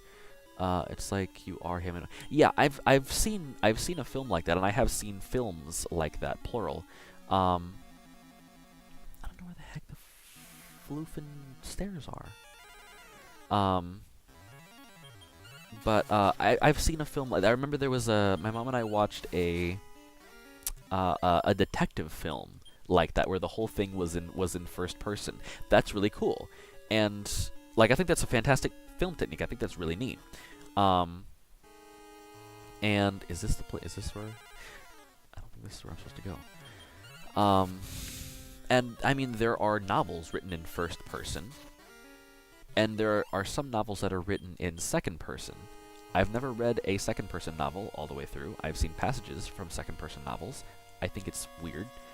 But it's still not the same thing as playing a video game. Here we go. It's action shooter type. Okay, so is Hardcore Henry a movie or a video game?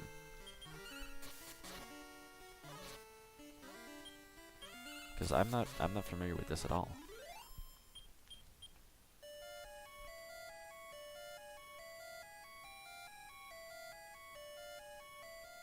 It's a movie.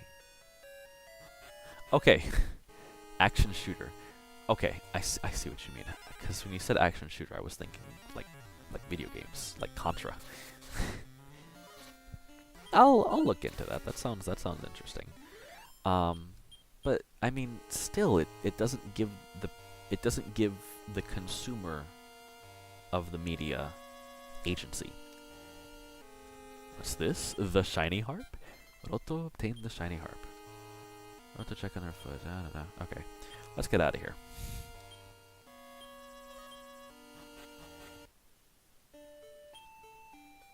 And let's return. Let's save the game.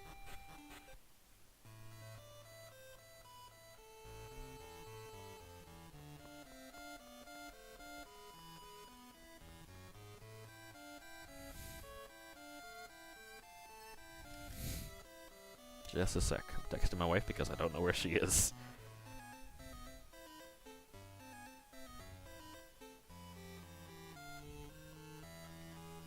And I haven't heard her come home. And I don't know when she got... I think she was supposed to get off work almost an hour ago. But let's see. What were we talking about? Visual novels. Yeah. But yeah. I've considered... I mentioned Kyofu no Biomonster. Which is in fact, it's made by the same company, as far as I know, it's made by the same company that made Dragon Quest, Chunsoft. And it's published by Enix, I think. And it is a sci-fi horror visual novel. Really cool stuff. And I have never finished it. It's the kind of game you need to play at night in the dark. It's really cool. Okay, great.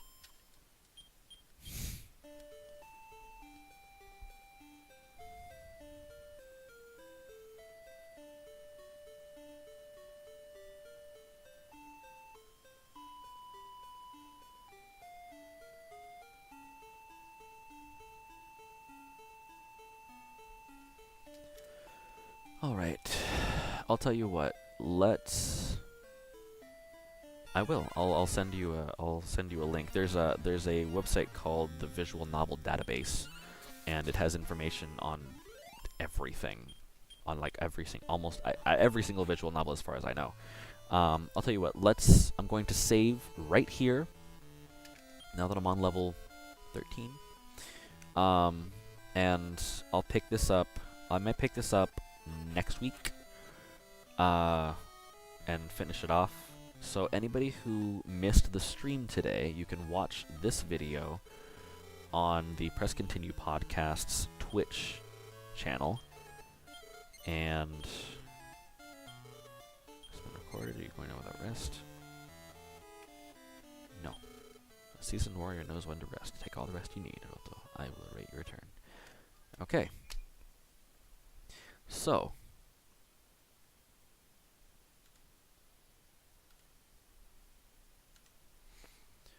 Right. So I'll probably be picking that up next week. So those of you who missed out on the stream today will be able to watch the rest of Dragon Warrior 1, Dragon Quest 1 next week. Thank you all so much for watching. Please subscribe to our channel, or to the Press Continue podcast. I can't talk today. To the Press Continue, I've talked a lot today. To the Press Continue Podcast's channel on Twitch. Please like us on Facebook. Follow us on Twitter.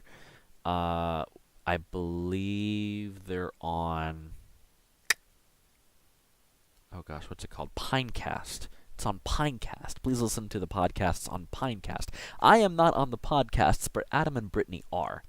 Also, please check out Almost Better Than Silence. Doug would greatly appreciate that, and I would greatly appreciate it if you would check out some of my music. I am Sonus Silver. I make chip music with a Game Boy. Please check out my SoundCloud, soundcloud.com/SonusSilver. That's SONUSILVER.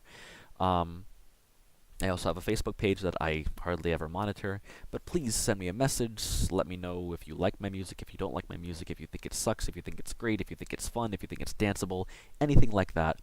Thank you so much for watching. I'll see you all next week. Have a good evening.